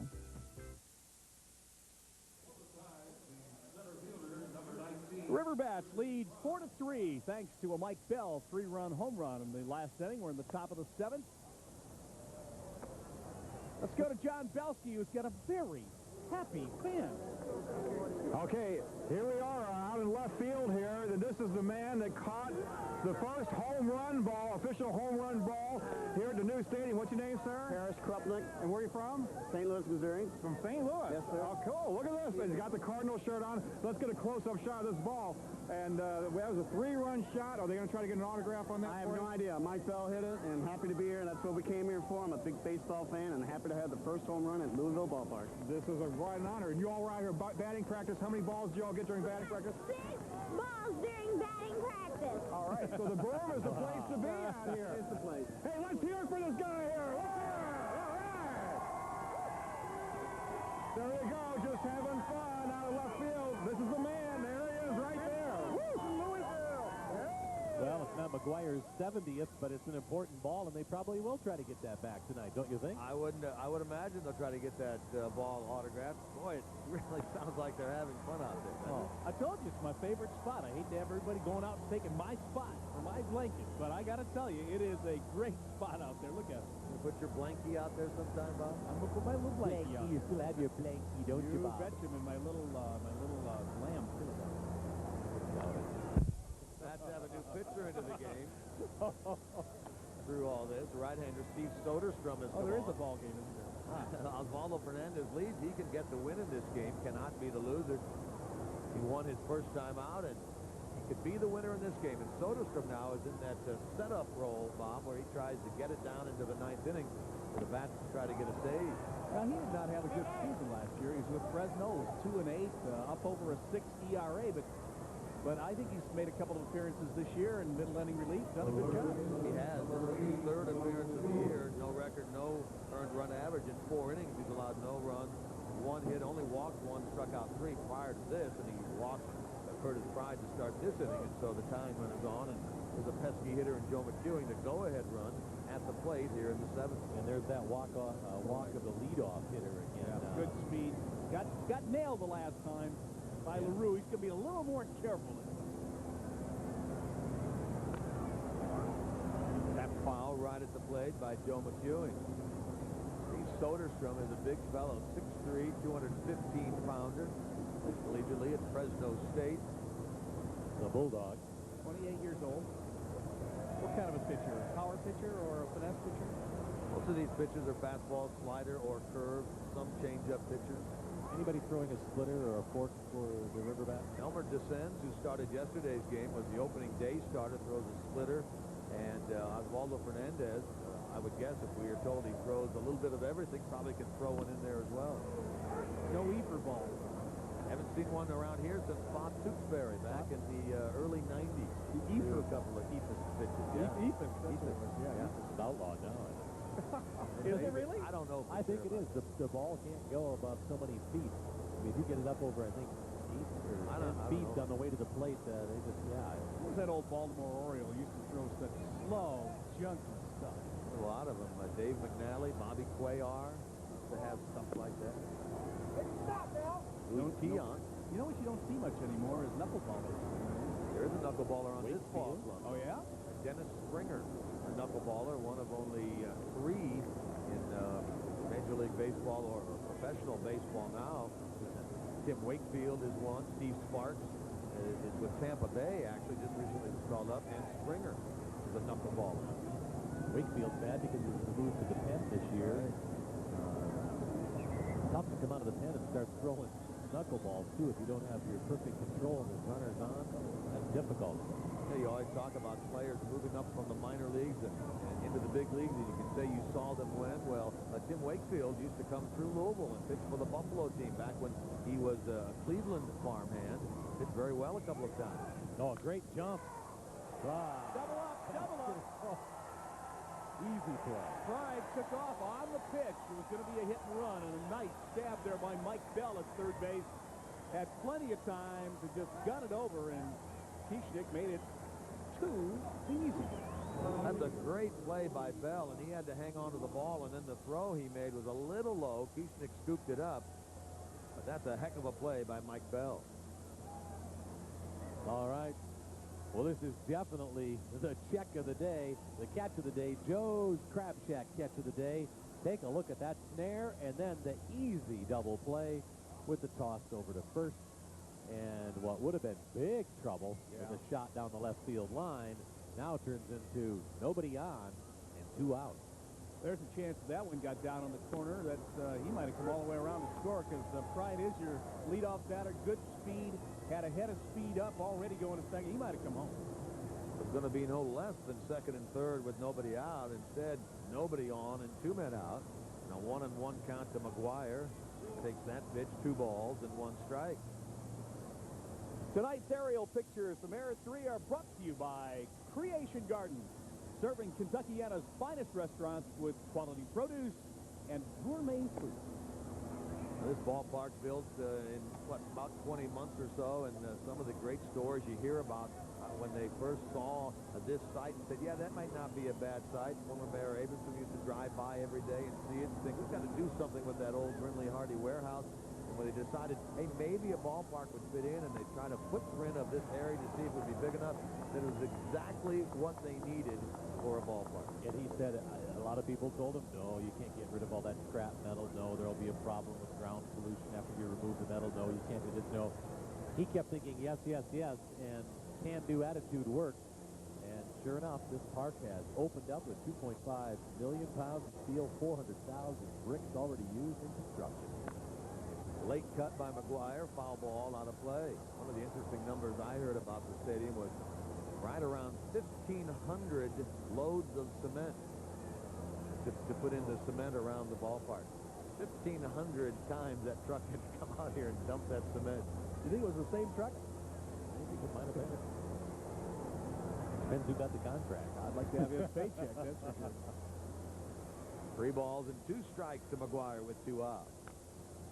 This should end the inning to Kieschnick.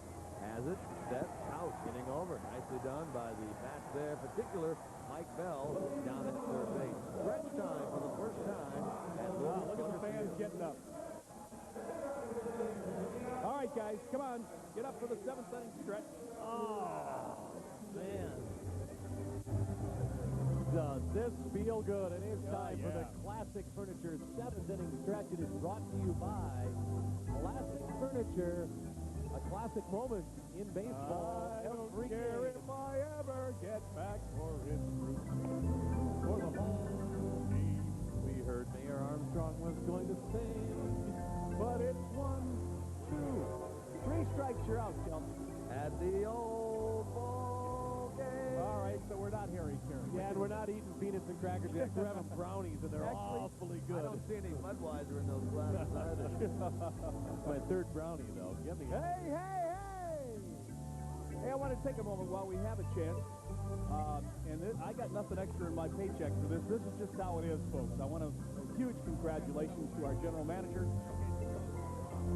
Steve Langford, who took off primetime programming to put on this ball game and this opener tonight, and for all of the super sponsors who got together and made this all possible, and we're really, really happy to have all of our sponsors with us tonight. And speaking of those sponsors, let's give them a chance right now with the 7th inning stretch. River Bats leading it 4-3.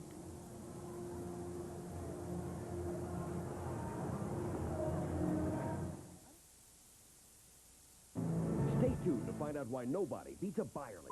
Right now, we've got Louisville's widest selection of 2000 model Tauruses. Get a $500 rebate and 3.9% financing, or save on Windstar. Get ready for summer vacation with a $1,500 rebate or 0.9% financing for up to 60 months. Get them while they're hot. Remember, nobody beats a Byerly. Ask any of our loyal customers since 1944. We've been the low-price leader. Byerly Ford, just north of the Waterson on Dixie Highway in Shively. 12,000 hours teaching science in Western High School's GE College Bound program. 1,500 hours helping kids gain self-confidence at Moore Middle School. 5,000 hours improving Brooklawn Youth Services. 600 hours renovating Camp Crescendo. This year, GE volunteers in Louisville will spend 200,000 hours helping others, because they know the best way to change things is to reach out a hand. For nearly 50 years, you've made us part of your family. Now we'd like you to meet ours. We are Champion. Our skilled craftsmen manufacture and install some of the finest patio rooms in America. Champion patio rooms add beauty and value to your home. And since we are the manufacturer, we offer factory direct pricing and a complete factory warranty. Call 454-5111. Champion windows, siding, and patio rooms, helping to make your house just a little more like home. Kroger and the Louisville River Bats are teaming up to give you $2 off Tuesdays with Kroger Plus. Just bring your Kroger Plus card to the River Bats ticket office, and you'll save $2 off reserved seats for any Tuesday night game at Louisville Slugger Field. Score big savings at the plate, only with Kroger Plus.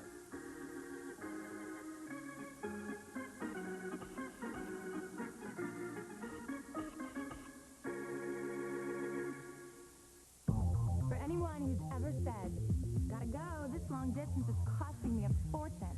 Or anyone who's ever looked at the long distance and roaming charges on their wireless bill and said, ah! Suncom introduces Suncom America. No long distance or roaming charges. Right across the country, Suncom America. From the newest member of the AT&T wireless network. Suncom.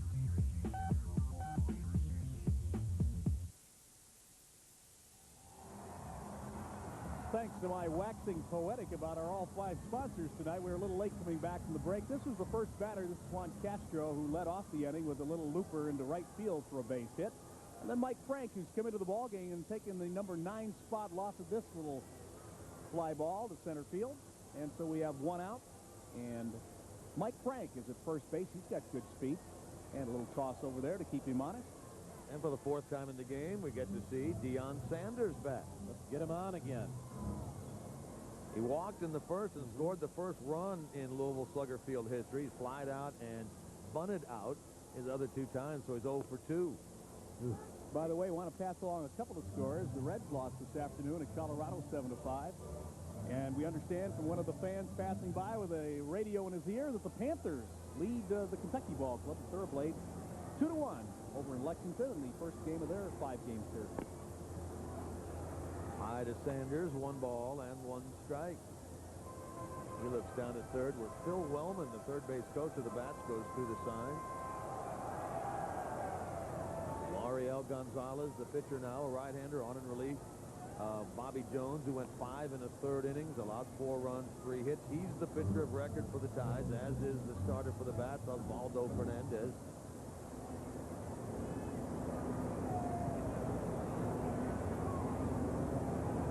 Gonzalez from San Cristobal in the Dominican Republic. The Bats only have 4 hits in this game, but they only needed 1 big crushing blow from Mike Bell. It was a 3-run home run the last inning. What they're looking for now is what they were able to get at the 7th inning out of the bullpen. Good, solid pitching. Steve Soderstrom, 3 batters and out, thanks in part, of course, to the nice leaping grab of that line drive by McEwing, off the bat of McEwing by Mike Bell. We're looking for little Lloyds of London here. Yes, we are. Little insured. Little insured. Is Neon Deion showing enough of those stockings for you tonight? Look at that. That's the old baseball look, isn't it? The old Eclipse Field look, Bob. Yeah, but look at the pitcher, too. He's showing a lot of stockings, too. When I was in high school, you had to pull the stirrups up as high as you could. We used to tie them to our bedposts and then stretch them as much as we could. And then you put them on, then you wouldn't show any of it. You'd cover it with the pant leg, roll them up under there real nice so they couldn't see them. You weren't supposed to show anything. You were a geek if you did. Now, there you go. See there? Now you just, it's pantyhose. And a nice turquoise color, too. Different than the jerseys, the black uniforms that the Tides are wearing. Sanders is struck out.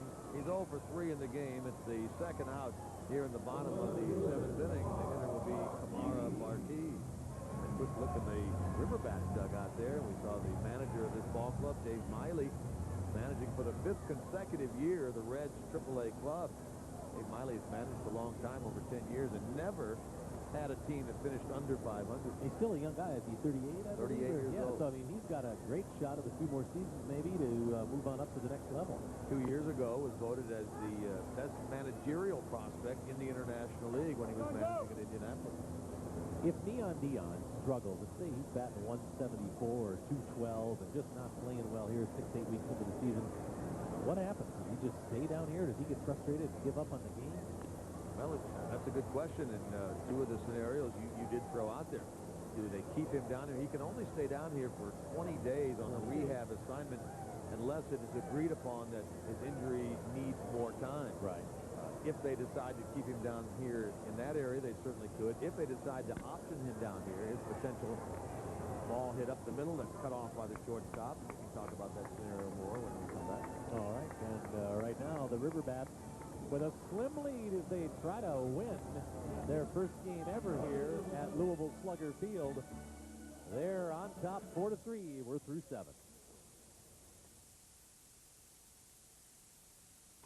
Thunder over Louisville by Wayne and Michelle. Saturday, the official opening ceremonies of the Derby Festival. A world-class air show with the largest fireworks and light show on Earth.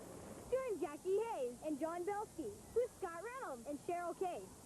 With live coverage on the ground and high above in Air 3. Thunder over Louisville, like you've never seen it before. Only on Wave 3. Wave 3 News at 11. Late-breaking news you need to know. Live on the Whether it happens around the corner or around the world. Wave 3 News is on the scene with information you can rely on. Wave 3 News at 11. An up-to-the-minute look at the day's top stories. The latest local sports, plus an accurate forecast you can use. Always in touch. With the news you need to know. Scott Reynolds, Cheryl Case, Bob Dominy, and John Belsky. The area's #1 newscast tonight at 11. The Bats lead 4-3 as we go to the top of the 8th inning. Opening night of Louisville Slugger Field in Wave 3, brought to you by Diversicom, a Suncom authorized dealer, your source for wireless, by Byerly Ford. Nobody beats Byerly. Champion Windows, the nation's #3 largest home improvement company. By GE, we bring good things to life. And by your friendly neighborhood Dodge dealers, your Dodge Dominators.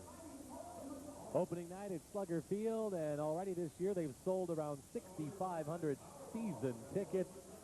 An amazing stat for a team that last year sold about 2,500. And talk about tickets that are sold out for Thunder Night. They're gone. Don't forget Thunder over Louisville this Saturday, Wave 3, bringing it to you live like you've never seen it before.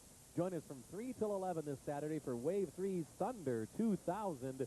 They'll have about 13,000 packed into Louisville Slugger Field to watch a game, hear some music, and catch all the fireworks and plane action in the sky. Be interesting day and night here. The game starts at 1:15, and there'll be a band, as you mentioned earlier, after the game. The air show, you can watch it here. You can drift in and out of the ballpark, go down to the riverfront. The X Games are going on. Then you can come back in here if you desire and watch the fireworks show, particularly from the first base side. You got a perfect view of the bridge, and the outfield area will be, the infield area will be cordoned off, and you can go onto the outfield grass and watch it. So it's going to be a tremendous day here, just 2 days away. I'd like to put a little plug for my good friend for a long, long time, and I'm so proud of him. He's such a fantastic broadcaster. Marty Brenneman of the Cincinnati Reds, elected and will be inducted into the Baseball Hall of Fame this summer. Marty will go in with Sparky, one of your guys from Detroit, and he's going to wear a Reds hat, he had announced. Oh, he did? Yeah. Well, that was his glory days, no doubt. No doubt, the big red machine back in the 70s. He looked exactly the same in 1972 as he does in 1999 or 2000. Or 2000. Carlton Fisk will go in, and isn't it ironic that all three of those guys are so intertwined in that 75 World Series? Yes. Here, 2 balls and 2 strikes from Steve Soderstrom to Mark Johnson, a definite home run threat for the Norfolk club. That one hit the glove and bounced away from Jason LaRue. LaRue being loyal to his employees, Cincinnati Reds. That ball whistled foul down the right field line. You notice that LaRue is wearing a red helmet with his mask on. Not the purple that goes with the team colors here, but his Cincinnati Reds helmet may be more comfortable in that. And they allow that, obviously. The manager's not saying anything. No, he's employed by the Reds as well. There's a look at the red mask and red helmet of Jason LaRue. Let's go to John Belsky. Okay, I'll tell you what, hardest person working at the stadium here is not one of the players. It's Buddy! Hey, Buddy! Kids of all ages love buddies. Let's do Look at the kids. Let's do the cheer here.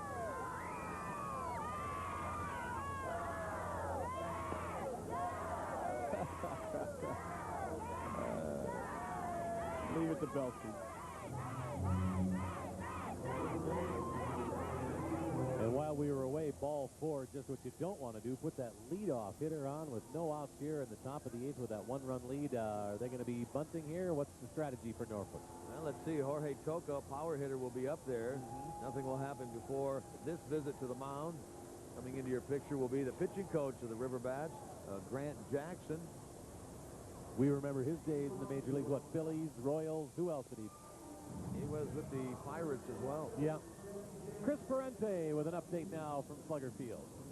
Hello again, it's Chris Parente. Hey, who needs those luxury boxes? Bring your own blankets. You can have your own front row seat. Check it out. We're in the grassy area with several other fans. They have got front row seats to all the action, plus an added bonus. Hey, Brandy, how you doing? Just fine. Got a big stash there. You've caught all of these home runs? Yes, I have. One more reason to sit over here, huh? Yep. Having fun? Yeah. Cool, so am I. Thank you. I'm with Brandy. We've got the stash. Back to you.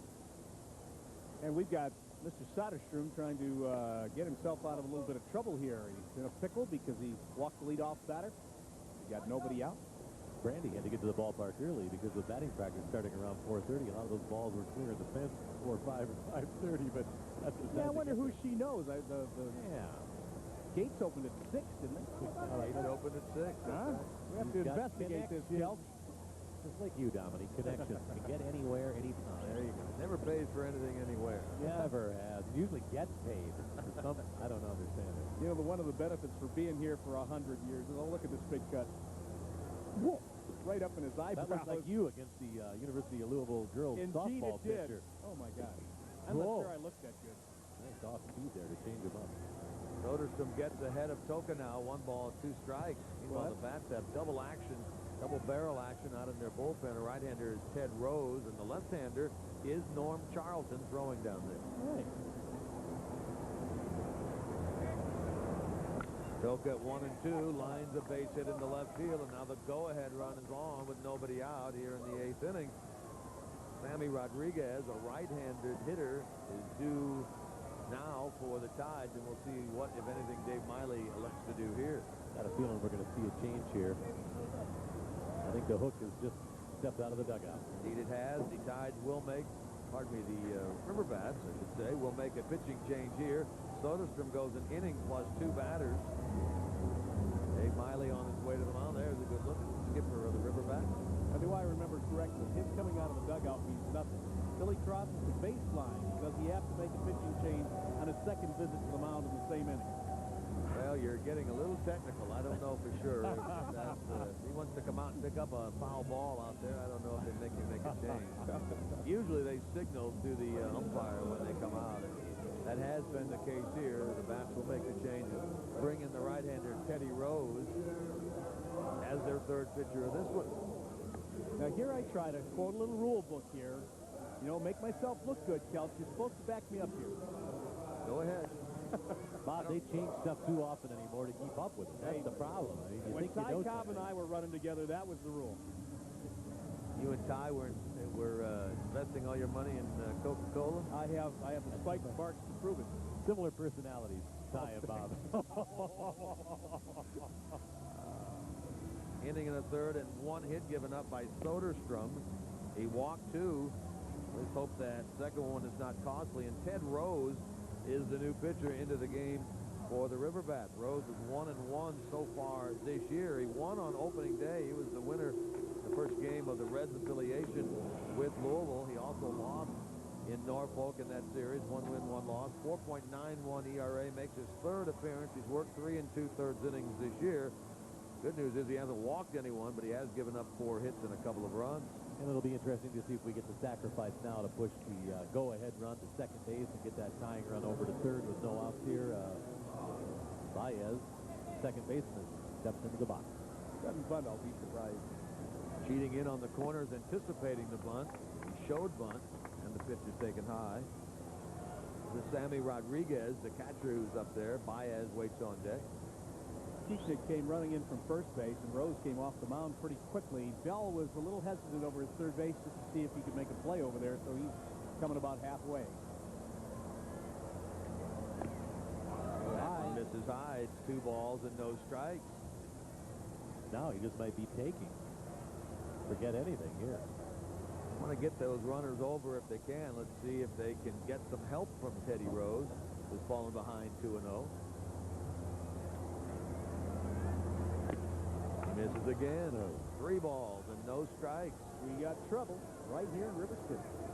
The walk would force the tying run over to third and the go-ahead run down to second base with nobody out here in the top of the 8th inning. Getting late in the first game ever at Louisville Slugger Field. And that one gets by the catcher. On 4 pitches, Rose walks Rodriguez, and the bases are loaded with nobody out. Go to John Belsky. Okay, thanks a lot. And purple cotton candy. Look at these teeth here. Look at the tongue. Can you believe this? How is it? Is it good? It's great. Okay, now you got your glove here. Any balls come down this way? We're in the right field area here. Not yet. There's still plenty of time left. We got another inning or so to go, all right? All right. Can I have a little bite there? Excellent. Got to have the purple cotton candy when he comes. Let's see the tongue, John. Atta baby. I can't believe I did that. Oh, boy, we got some control troubles on the mound, Jim. 5 in a row now by the right-hander, Ted Rose, out of the zone. Ball 1 to Kevin Baez. Tying run is at third. Go-ahead run at second for the Tides in the 8th. Bats leading 4-3, and there's another one high from Rose. It's 2 balls, no strikes. Maybe more out here. We're going to get... Oh, boy. I don't know what you can tell a guy after he's thrown 6 balls in a row. You come out and talk a little bit, try to settle him down, but you're afraid he's going to groove a 2-0 pitch, too. You don't want him to do that right down the heart of the plate. I think he's having some technical problems. I think this is why Grant has come out of the mound, Grant Jackson, to talk technique. I think Miley would have come out, would he not, Jim, had he wanted to make a pitching change? Yeah, they didn't want to change yet. Here's the play of the game. Time now for 4th Street Auto's play of the game. 4th Street Auto, home of 12 months, same as cash. It was Bell's 3-run homer for the Bats in the 6th to put them up 4-3. That lead in jeopardy now as 7 straight balls have been thrown, and the bases are jammed with a 3-0 count and nobody out. Boy, you don't want to put this one right across the belt. Base is loaded and nobody out. Danger spot in the 8th inning. There's ball 4. 8 straight by Rose out of the zone. He walks in the tying run here in the 8th inning. Well, this helped the Bats the other night in Richmond, all these bases loaded walks, but it burns them here, and it's a 4-4 game. And he's gone. Interesting, I spent a lot of time with Grant Jackson out of the bullpen earlier this afternoon. The bullpen mound, which, by the way, were put in around 1 o'clock this morning, Tom Nielsen was telling me, is just a little bit steeper than the mound that's out on the playing field, and so maybe he might have had a little trouble adjusting to that. Let's go to John Belton. It's a very special night at the ballpark tonight, and for more reasons than just baseball. What's your name, sir? Jerry Tyndall. Jerry? Mary Kay. And Jerry, tell everybody, thousands of people watching around Kentucky and Indiana, why this is such a special night here. Because we got engaged tonight. Right here at the ballpark. Yeah. In the bleachers. Yes. I mean, we are getting all sorts of firsts tonight, all right? And I said yes. That is super. Well, congratulations to you both. No date set, of course, too early for that? Not yet. Okay. Had to get her to say yes first. All right. You'll never forget this, though. What inning did this happen, by the way? Beginning of the game? Did you let the game go for a while? The bottom of the 5th. Bottom of the 5th. How did he do it? How did he do it? Oh, Bob, I want to know, how did you do it? Did you get down on your knee there? I did indeed. And there's room for that in the bleachers, huh? Plenty of room. Okay, good deal. Is that on her pointer finger? I think it is. John, I think she was wearing it on the pointer finger. It must not know the right size, right? Yeah, you are exactly right there, but that's all right. Petty little details to worry about later there. All Great, though. He got down on his knee. That's all it counts. Buy it a little big. They can always downsize it, right? As long as the stone's right. That's what she's probably worried about. I thought that was the honeydew finger.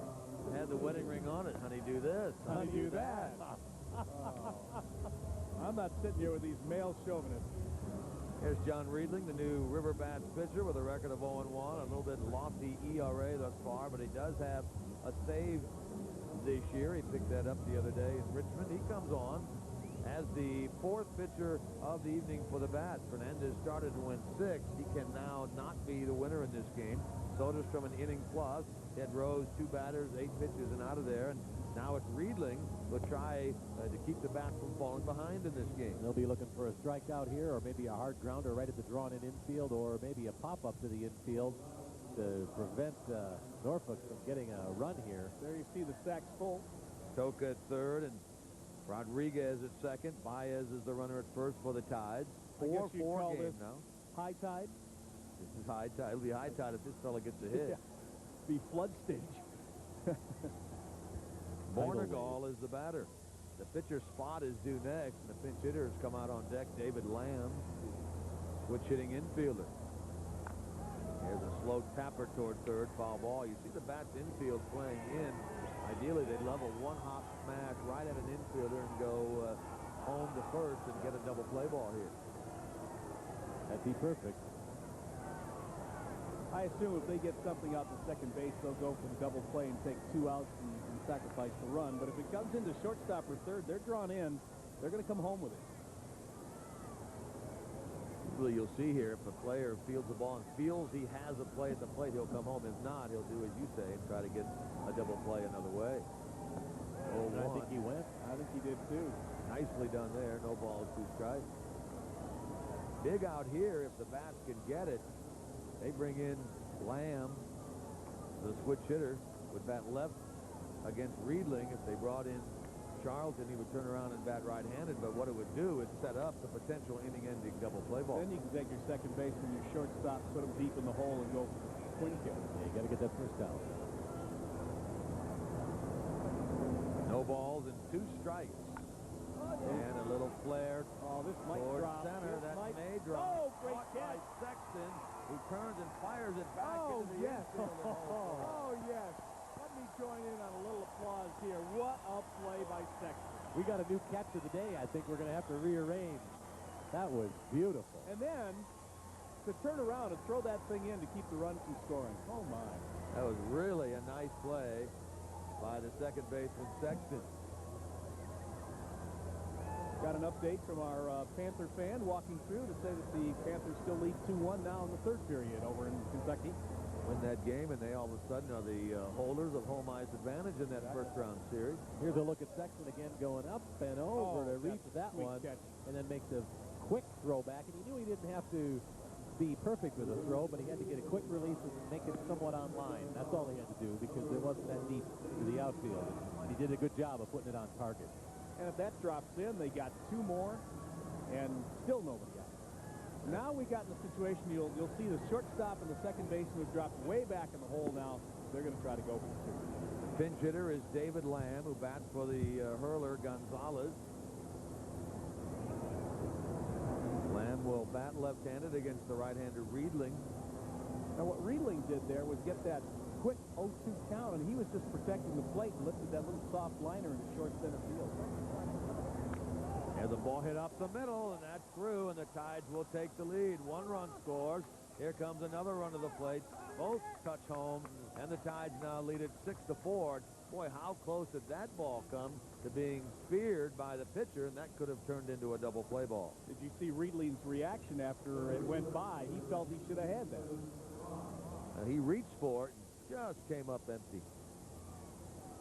Pinch hit by Lamb. Nicely done. You saw Riedling's reaction there. The angle didn't quite give us a chance to see that he almost speared that ball. It cost us 2. He ripped it hard, though. It was really hard to have much adjustment with the glove on that one. Either you stab down and get lucky, or it's by you. Well, the Tides scored a triple in the 3rd inning. They got a trio of runs already here in the 8th and are still batting with only 1 out and have taken the lead again. They lead 6-4 at the top of the 8th here at Louisville Slugger Field. Oh, well, the walk kill you. Now the Bats led, the Bats trailed. The Bats led, the Bats trailed. They have the last at bats, of course, if it takes it in the bottom of the 9th inning. Who bats last, hopefully wins. Bats best. Back to the top of the order, and Curtis Pride with a 1-strike count on him. Double play still in order for the Bats if they can get the ground ball with 1 man out. 1 ball, 1 strike now to Pride, who is 0 for 1 in this game with 3 walks. And he scored a run back in the 3rd, and you were with us back then. You recall he tried to steal second and was gunned down by Jason LaRue. And if he's got 3 walks, I I'm not sure how many more the Bats pitchers have allowed tonight, but these 3 more, maybe they must be up around 7 or 8 walks. They've walked 6 in this game. 6. Okay, so Struck out 1. Boston, the fray here is that manager John Gibbons did a nice job of finding David Lamb at the right time, and Lamb doing a nice job coming off the bench cold and smacking one up the middle. Hitting only .227 coming into this game. That evens the count. 2 balls, 2 strikes. This is the first game of a 3-game series and the first game of a 7-game homestand for the River Bats. We got some great weather coming up here. A little bit warmer than tonight, although tonight was by no means a terrible evening in that it did not rain.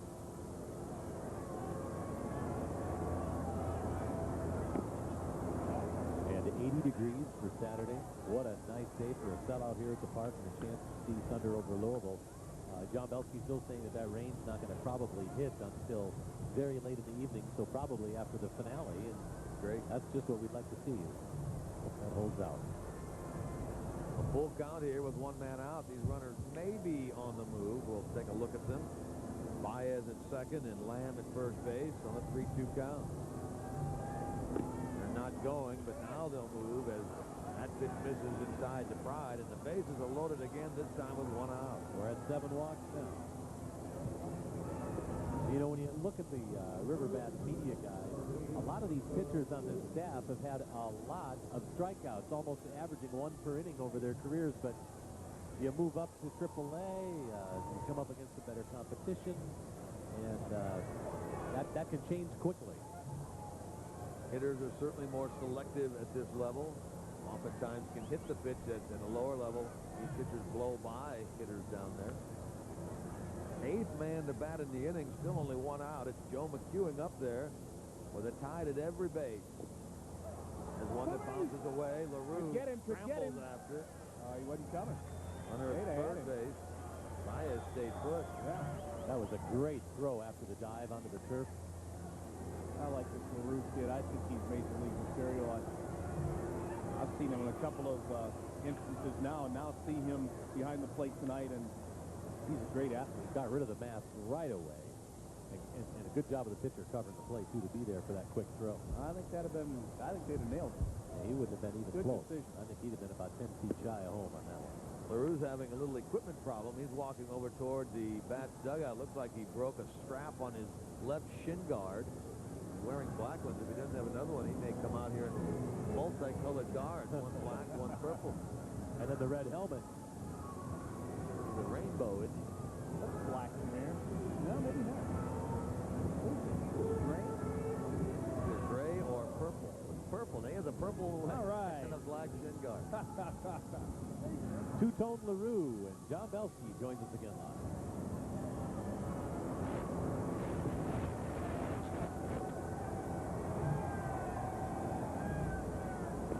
Well, we're having a little trouble with the signal, so we'll get back to John and see what he's got cooking out there in the outfield stand. I can see from up here, he's got them all riled up out there. 1-0 pitch is fouled away the other way. Right field side by McEwing. 1 ball and 1 strike.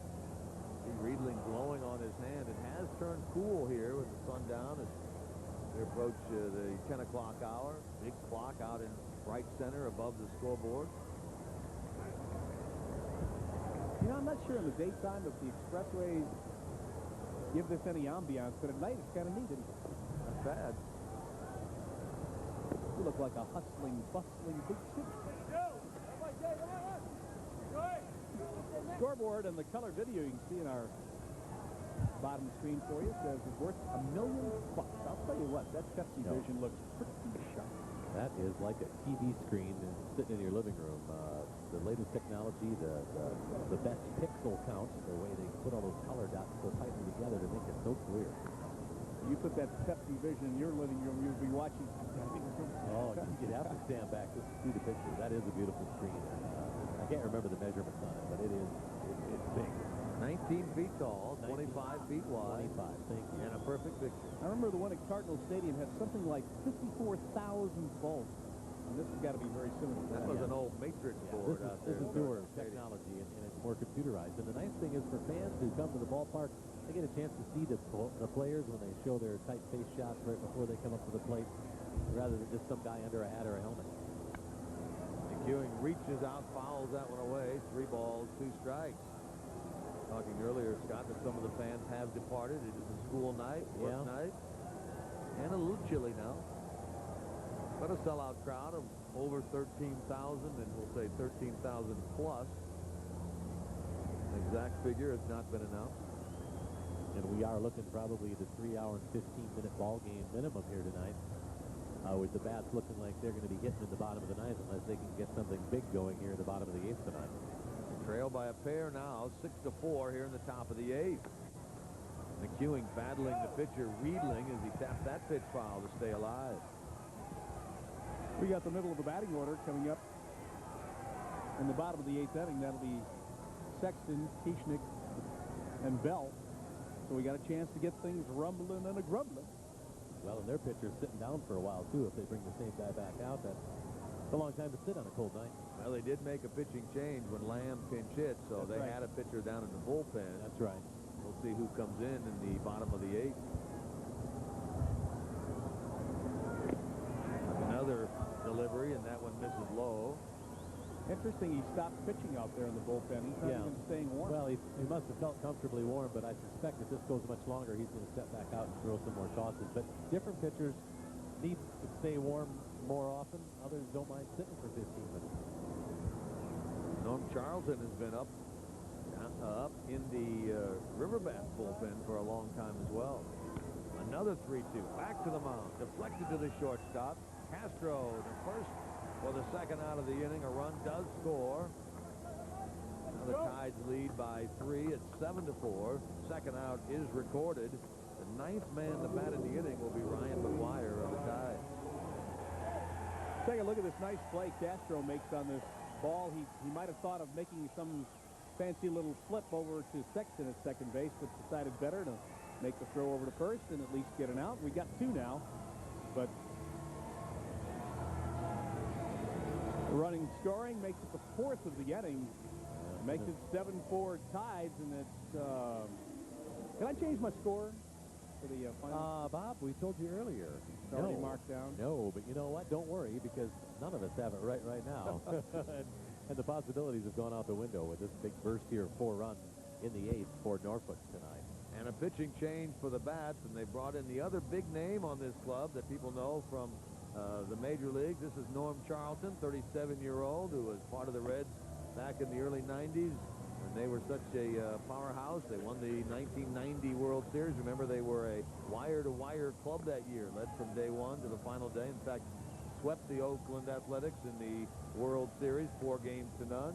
Charlton last year started the season at AAA Durham, was called up to Tampa Bay, pitched there with them a year ago, and was released late in spring training this year by the Devil Rays, signed on with his old club, the Reds, and they're trying to get him ready. Wasn't long ago, last week, that the Reds traded the lefty Gabe White away to Colorado, so they're looking for a lefty up in the big leagues, and Charlton are there thinking maybe the answer. And he can keep that mustache if he goes up this year to Cincinnati, right? He can. That's First time ever, and maybe that's why he's got it so well grown this year. It's hanging away. That's a big handlebar. Well, not a handlebar. What do you call it when it comes all the way down to your chin? Manchu? A Manchu? Fu Manchu? Fu Manchu, you're going with. Yeah, I think it is a good look at it.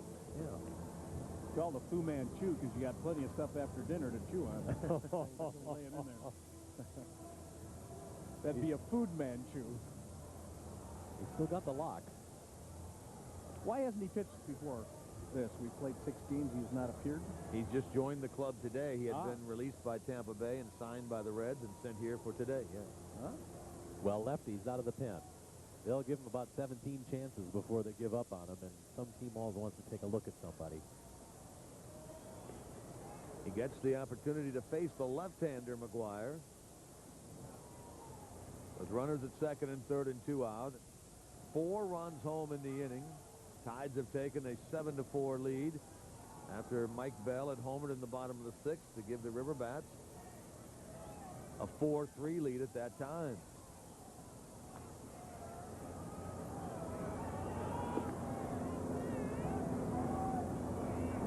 action out in the Bats bullpen down the left field line. A right-hander, Andy Larkin, starts to throw. Charlton pumps in a strike. 1 ball, 1 strike.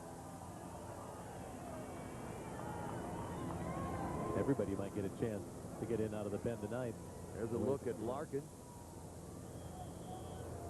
In the Tides bullpen, their closer, Eric Kamak, starting to heat up.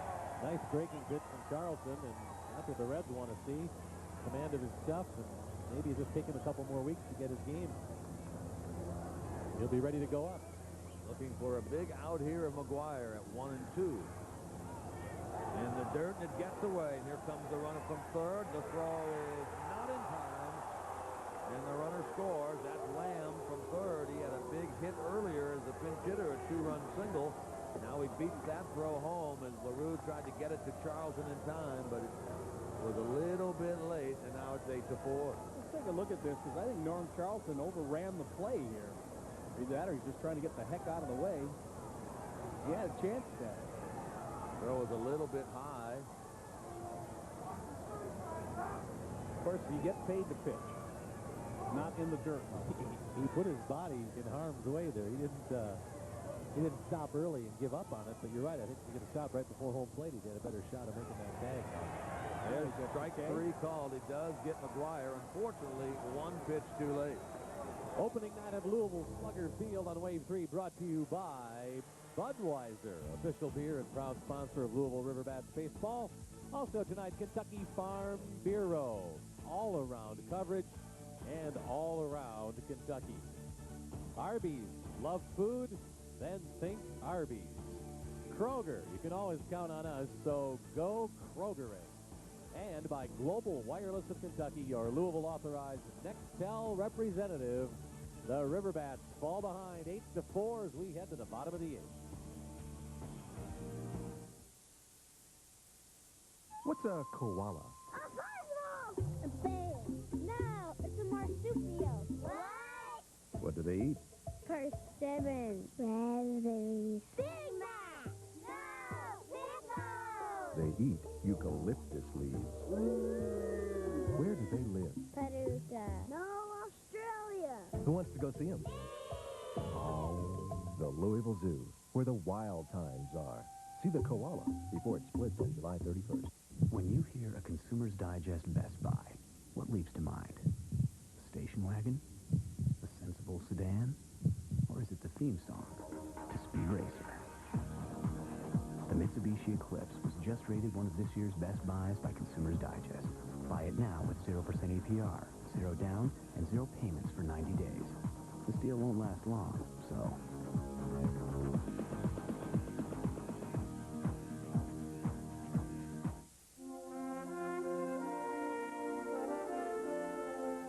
The family has always put in the forefront to protect the quality and the standards set by Adolphus Bush.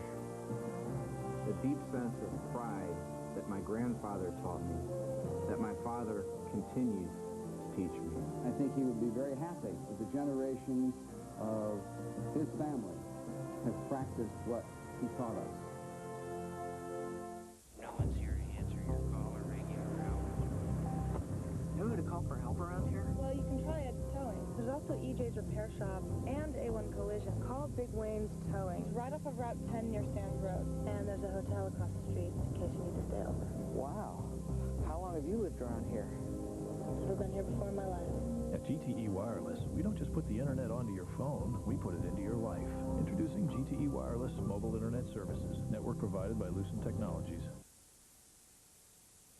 Tonight's aerial pictures from Eritrea brought to you by Creation Gardens, serving Kentuckiana's finest restaurants with quality produce and gourmet food.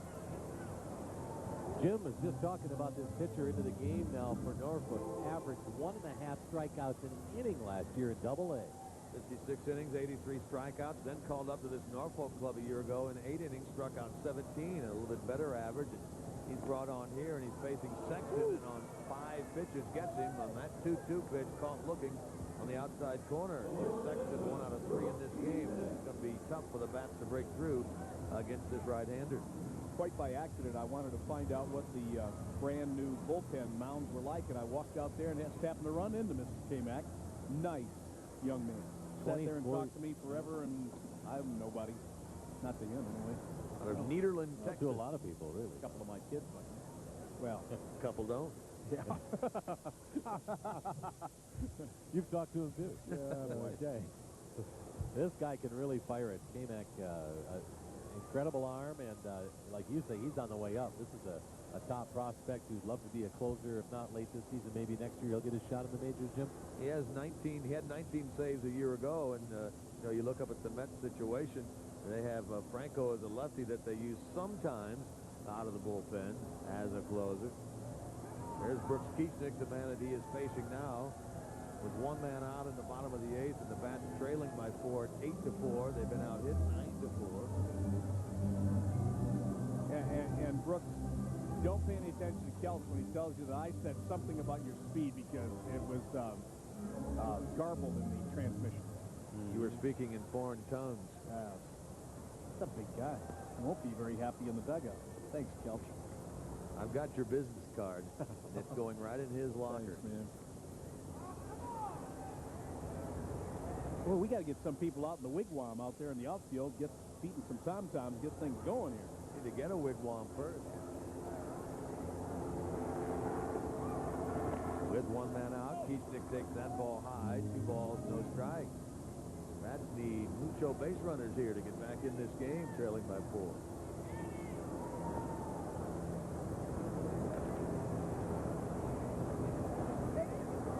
He's actually got a neat name. His name is K-Mac. And if you just turn it around, he is the Mac of the K. And he is. And he is. You're exactly right. Can't you see the billboard in the outfield? It's for the Mets, K-Mac. They'll just shorten it with a little hyphen. And they'll probably start hanging K's like they did for Dwight Gooden. And Do that a lot, don't they? Yeah. It'll be sponsored by K-Mart. I'm surprised. People like Kelch comes out with those things. Noam Charlton looking on the River Bats dugout on the third base side. He was able to get McGuire on that called third strike, but not before the wild pitch allowed the 8th run of the game for the Tides to cross the dish. That went into the stands. 2 balls, 2 strikes. See, the crowd is thinned out. That's the third base side. Well, you can see, though, can't you, that this will be a great place to hang out during the great summer months.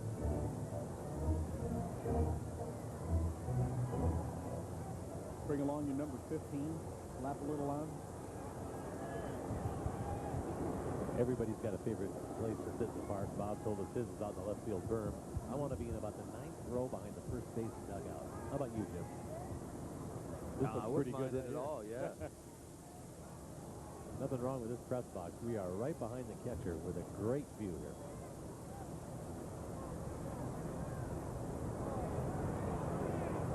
Two balls and 2 strikes to Kieschnick.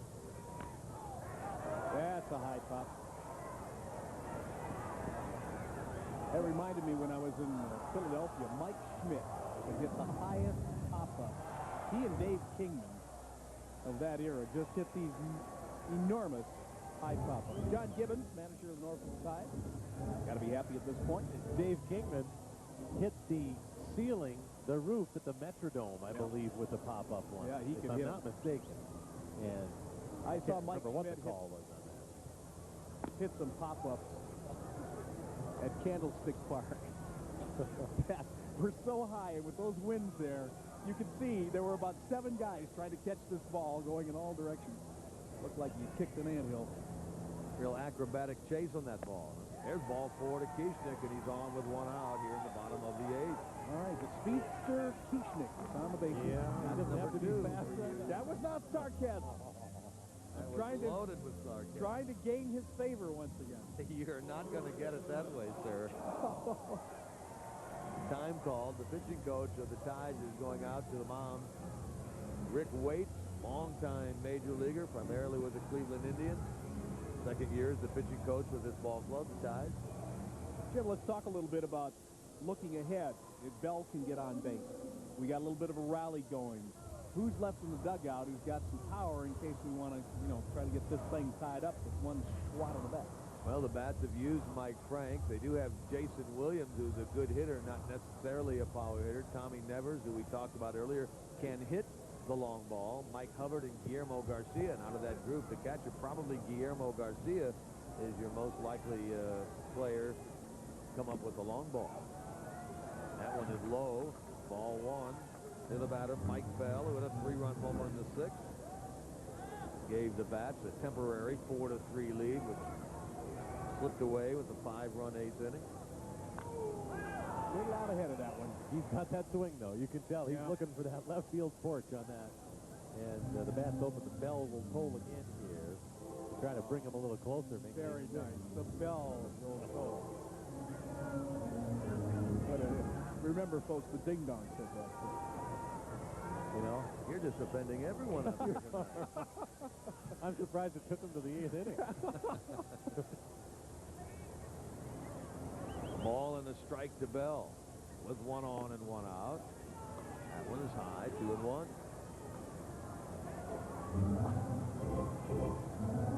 There we are, part of the brand new ballpark. Oh, the prettiest billboard in the outfield wall. Absolutely. Was there any doubt? And I think if you hit the 3 with a line drive, it's free automobiles for items. That's tough. Wait a minute. Coming out of your paycheck, Bell. Bob Dominy. Give him something good, will you? Oh, man. 3 balls and 1 strike to Bell. He reaches base here. The Roo would be up, and the tying run would be in the on-deck circle. Mean to go. Check swing and a foul. Yeah, that would have been ball 4. That was well up there.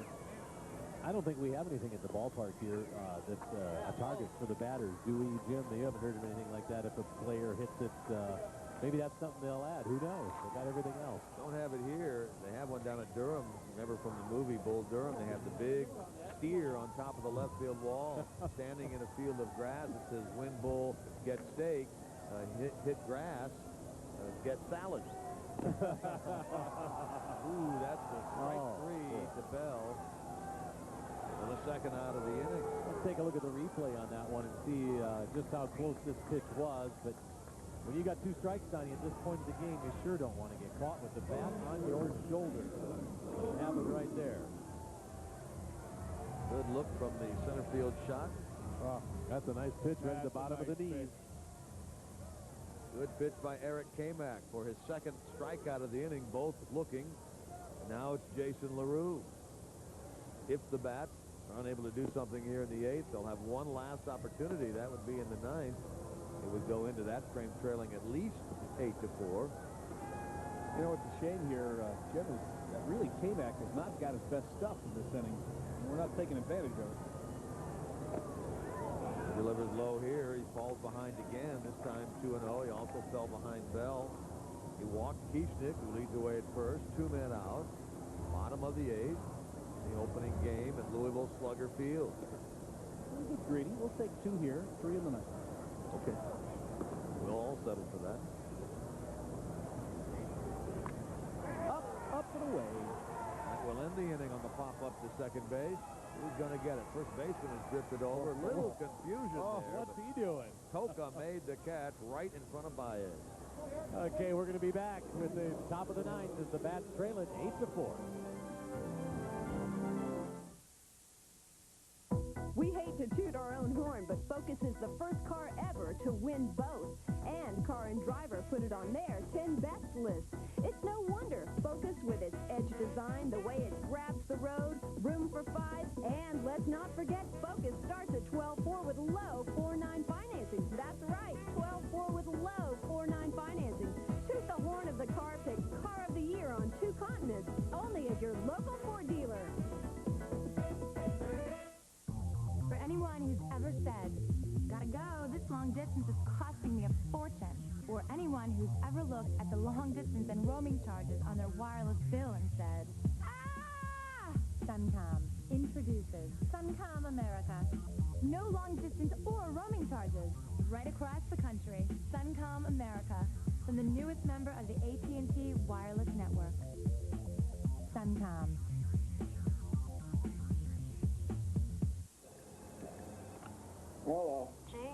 That sure is a big glass of milk. Oh, it's not just milk. Barb. Dean's milk. You guys got to be prepared. It's a big world. You never know what might happen. Hey, that's my girl. Cold, bold Dean's milk. Be ready for anything.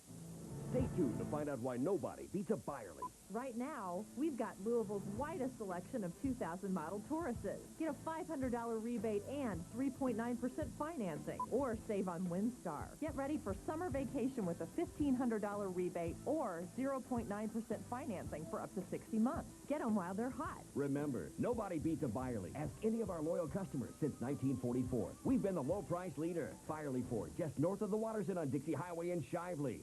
Play 100, save auto, pick up the phone, the call is free. I've had 3 speeding tickets in the last 2 months. You know what it's like getting auto insurance from someone my age who's had an accident? My driving record's not too high. Even though I've never had an accident, it's tough getting insurance for someone my age. I'd like to have auto insurance, but with my driving record, it's so expensive.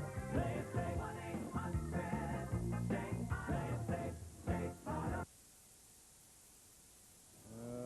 Look at that 5 spot. That looks so ugly. 8-4, the Tides lead. And who's this gray-headed old guy that they're filling in on? Oh, that's me.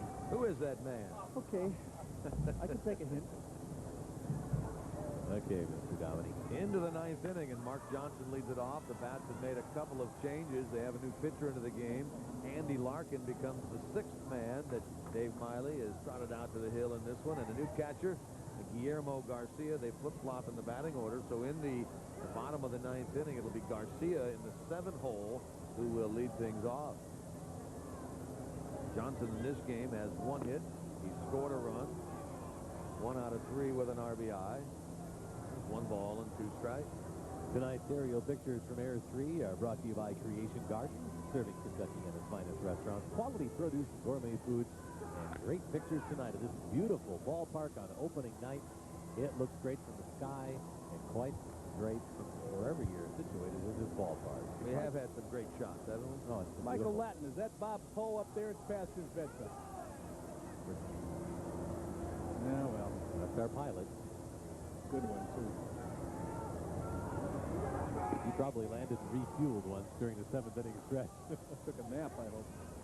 This game has surpassed the 3-hour mark now here on opening night. And a 2-ball, 2-strike count to Mark Johnson. Ripped towards second and by Sexton and into right field. That had a lot of top spin on it. Yeah, they're learning as they go here. That one hit that dirt, and you learn the kind of hop you're going to get off of that fresh brick. Digit hit total now in this game for the Tides. They have 10 hits in this game. Jorge Toca does have 1 of them. He's 1 out of 3 with a sacrifice fly. You see the little kids in the background of that shot we just had on the top of the visitors' dugout with the "You're busted" sign. About 4 or 5 youngsters right behind the visiting dugout, and then a fellow standing up there looking around. He better watch out. A foul ball can be Ooh, there. that's what you're scared of all the time. They got school tomorrow? What's going on? Spring break's over, don't they know that? I think so. Hey, leave my kids alone. Look at the signs they got. Those 10 signs different are signs. those are the chicken signs. Oh, they were? Yeah. At 2-0, a borderline strike, 2 balls, 1 strike to Toca. What does that one say, kids? I can't read it.